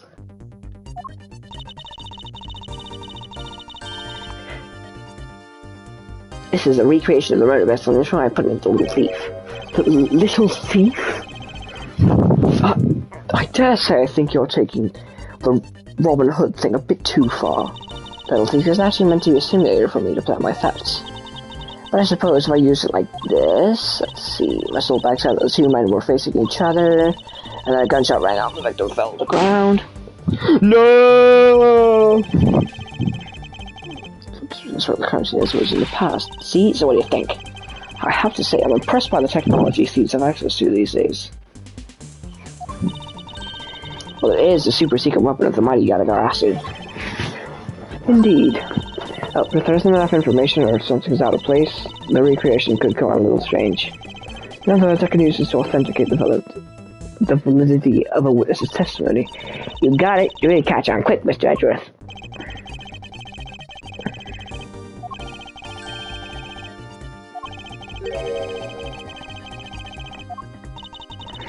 Feel free to examine anything simulation in the way you always do. You can always present evidence when you find a contradiction. If you find something, I got Little Thief images. Just let me know, okay?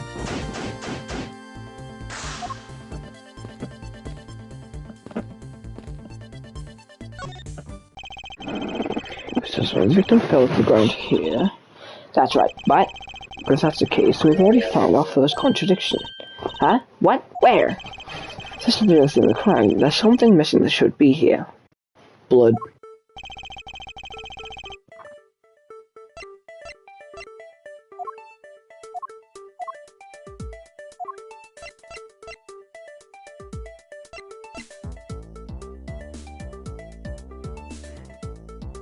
Take that! Eh? Something around my recreation? This is the real scene of the crime. Something specific should be here. If you think back, how do we introduce the other crimes? It was not the real one. Oh, I get what's missing now. There's no blood on the ground here either, right? Right, the fact that there is no blood here cast doubt on the witness's testimony.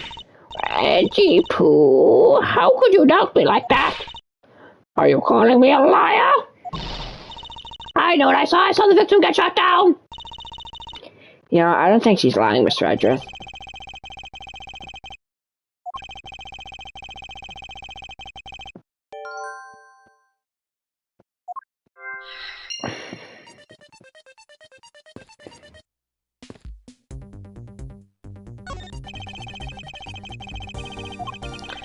Okay, someone probably with the face of a killer. Well, I can't exactly put what we don't know into the Little Thief. She has a point.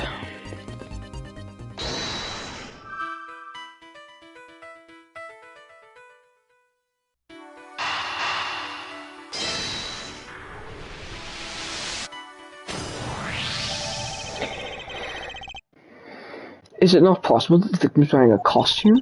So you really think that Mr. Deacon was one of those kidnappers? I think we can reasonably assume there's a very good chance that he was. And that if he was shot while he was inside one of the stolen costumes, then Mr. Deacon's blood would be inside the costume instead of on the ground. Precisely. Now, if only we could prove that the victim was wearing a costume. You'd think it'd be pretty easy we could find some footprints, but the problem is find them since there doesn't seem to be any around.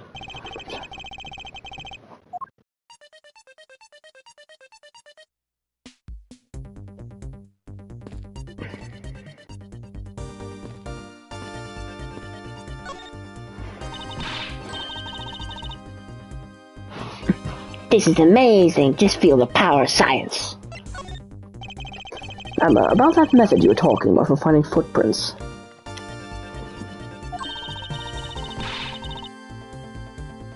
Ah, finally, my expert knowledge in forensics is needed. Yes, well, can you detect and trace even partial footprints? Leave it to me. My cutting-edge detection kit can find anything. Very well. If you could please analyze the footprints in this area.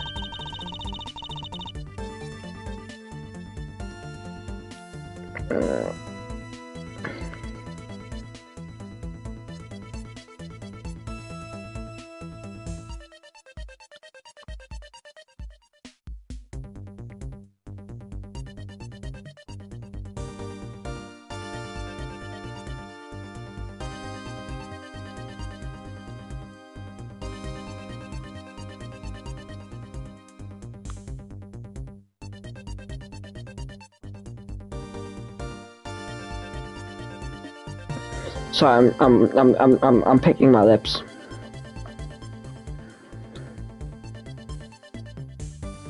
Okay, stand back now and witness the power of science at work.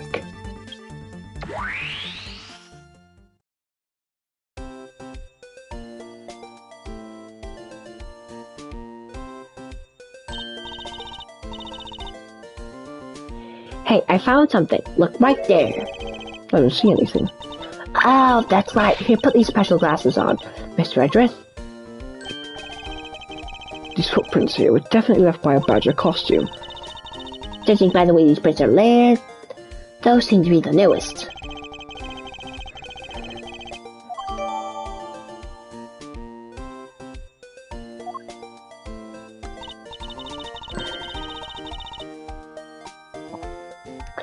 Okay, in that case, I'll update little thief simulation parameters. I can't wait to see what we find from this new info.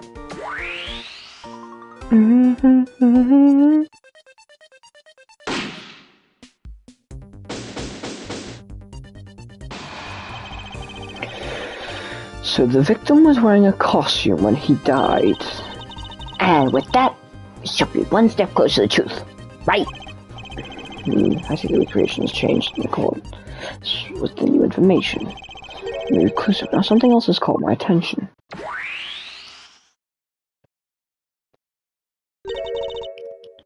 What do you want? Your testimony, naturally. I'd like to hear it one more time, if you please.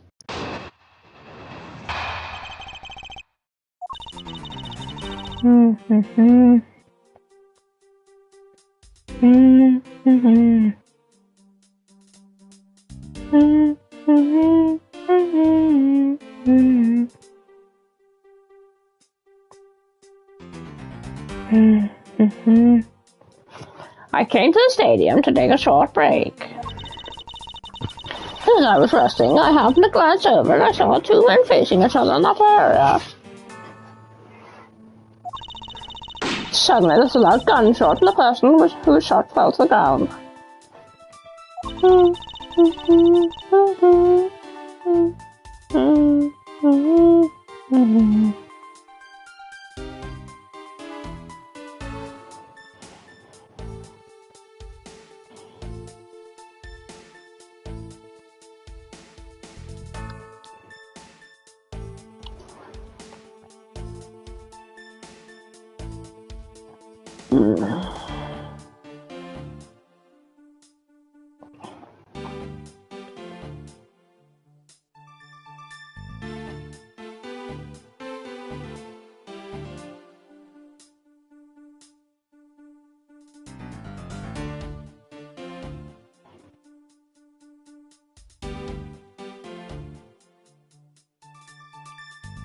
So I should actually play the game. It was was a very terrifying experience, let me tell you. Sounds to me that Miss Soulbag's testimony has a contradiction in it. Yes, none of our best course of action is to compare it with your recreation. See, I just knew Little Thief would be of help.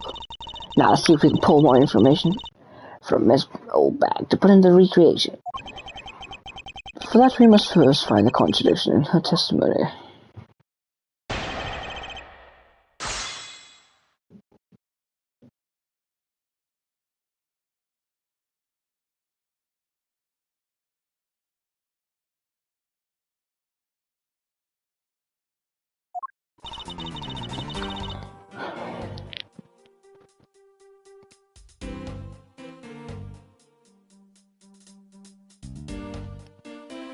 I came to the stadium to take a short break, so I was I have my guns there and so.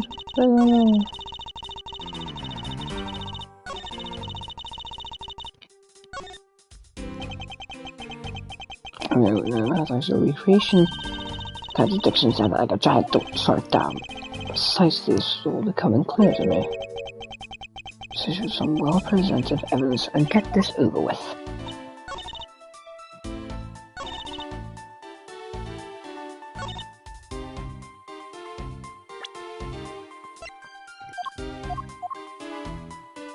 Objection!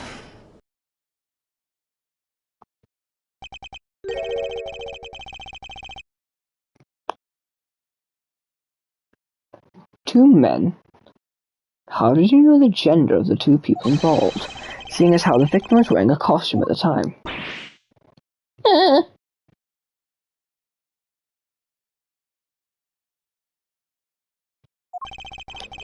Furthermore, I have another matter I'd like to inquire about.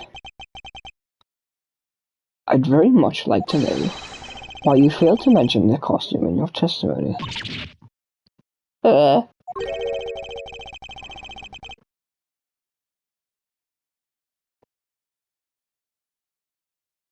Queen Lizzie I. Definitely, Lizzie. I'm beginning to doubt if you really witnessed the murder at all. But I'm telling you, I really did see it. I saw it with my very own eyes. From a seat in the second tier. Second tier? Hey, didn't you say it was right in front of you earlier? That was, you know, a shooting face in a metaphorical sense.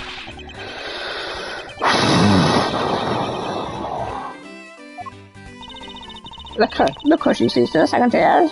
Those are for hotshot VIPs. Which is exactly how good I now decided to take a nap. I can't see how you could have gotten a good look on that. It's so high up. Were you able to even see the victim's costume from way up there?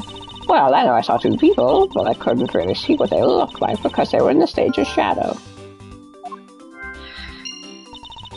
My eyesight isn't what it used to be, you know. Not like when I was young.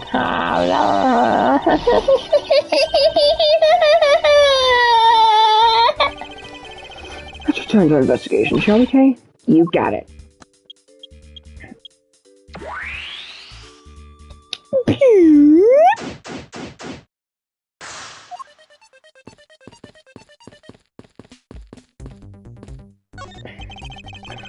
Put the stage down.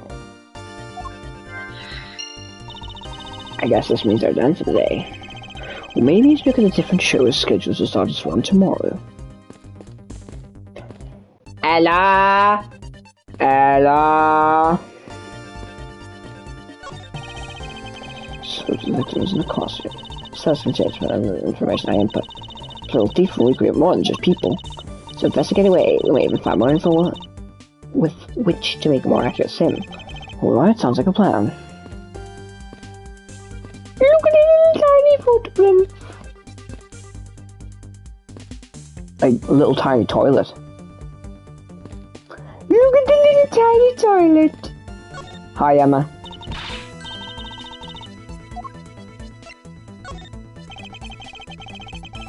Thanks to you, I'm able to proceed with my investigation once again. Thank you. Ah, it was nothing. I just grabbed the science and I could be of service. pretty amazing how I could see the footprints. So what's the secret behind that thing? Oh, you wanna know? Here, you can read the manual. Very interesting. So if I do this, so I can avoid leaving footprints.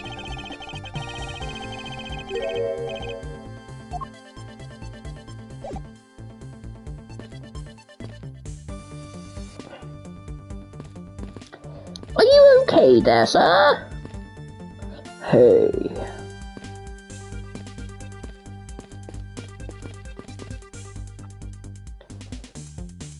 This is peak gaming.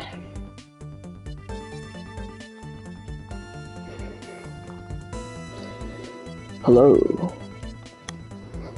B-word.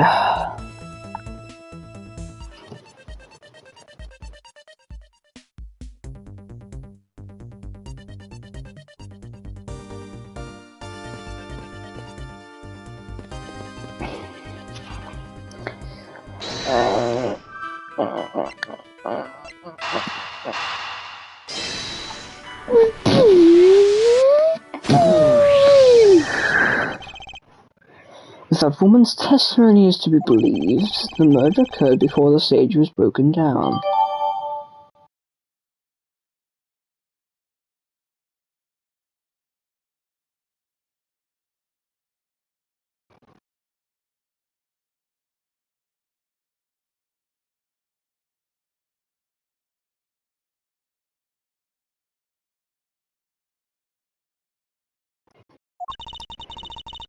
Now a little thief. Yes, if you please. Okay.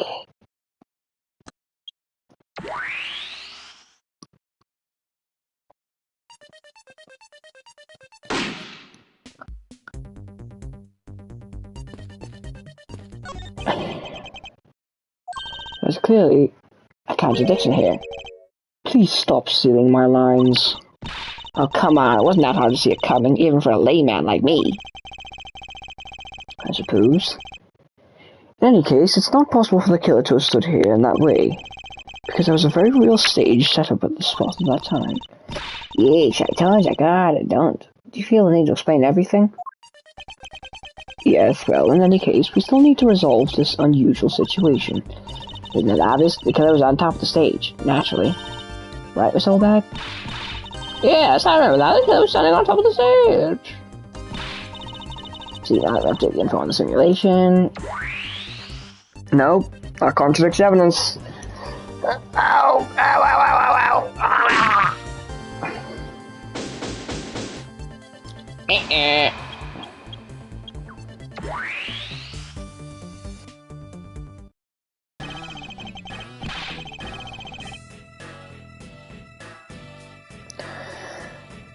In other words, it would be the opposite way around. Pardon me. The victim stood on stage, killer not on stage. Because from that angle, there would be no way for the entry wound to be in a shoulder. No, not. Alright. The entry wound would be the same, but there would be no exit wound in a shoulder. So he had to be standing on stage. Well, well. What have we here? Bunch of hooligans running amok, I see.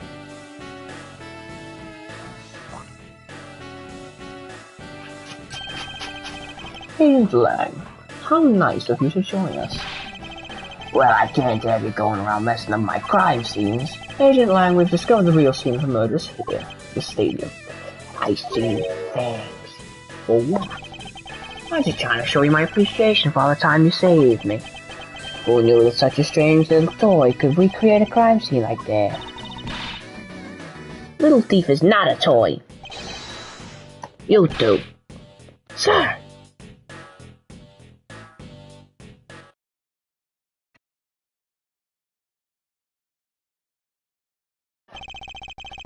And there you have it, you see? Big boys like me don't need silly toys, little girl. Now this is the recreation. So what? You still intend to assert that Officer Meekins is still the killer? Of course, even though the crime took place here, it doesn't let him off the hook.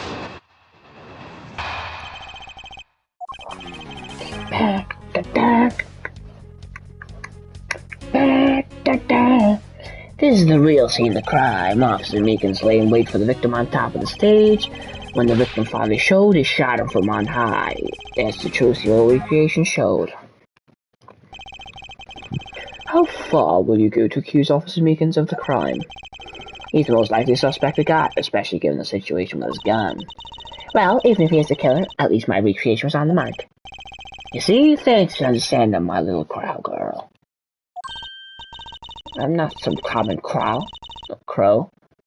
I'm the Yatagarasu, the Raven of Legend. What's your conclusion if we test this? Let's see how well it holds up. Objection!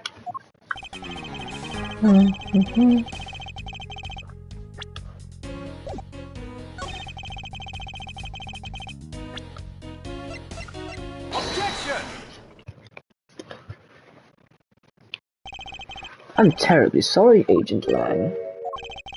I should have warned you that our recreation is incomplete. You cut in quite unexpectedly, after all. What's that supposed to mean? You said the victim was shot by the killer from up high. I hate to break it to you, but that's not possible. Huh? Why not? Recall Mr. Deacon's body, specifically where the gunshot wounds were located.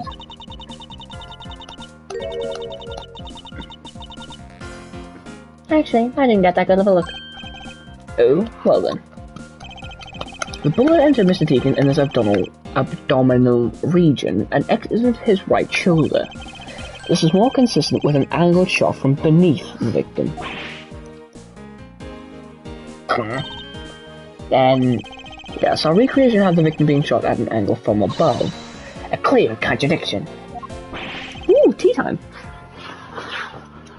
You're discounting your own conclusions? No, this one points that this is only a flaw.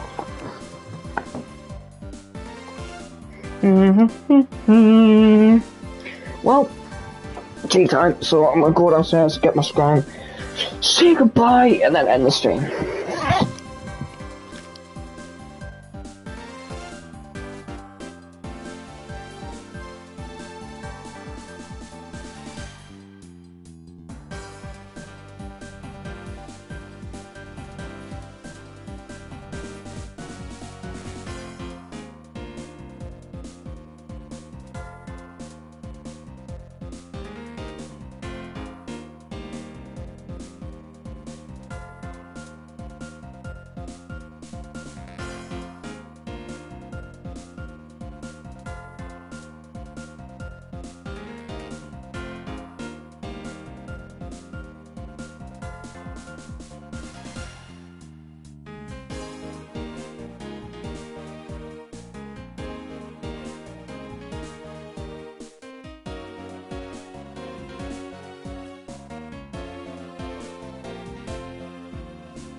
Alright.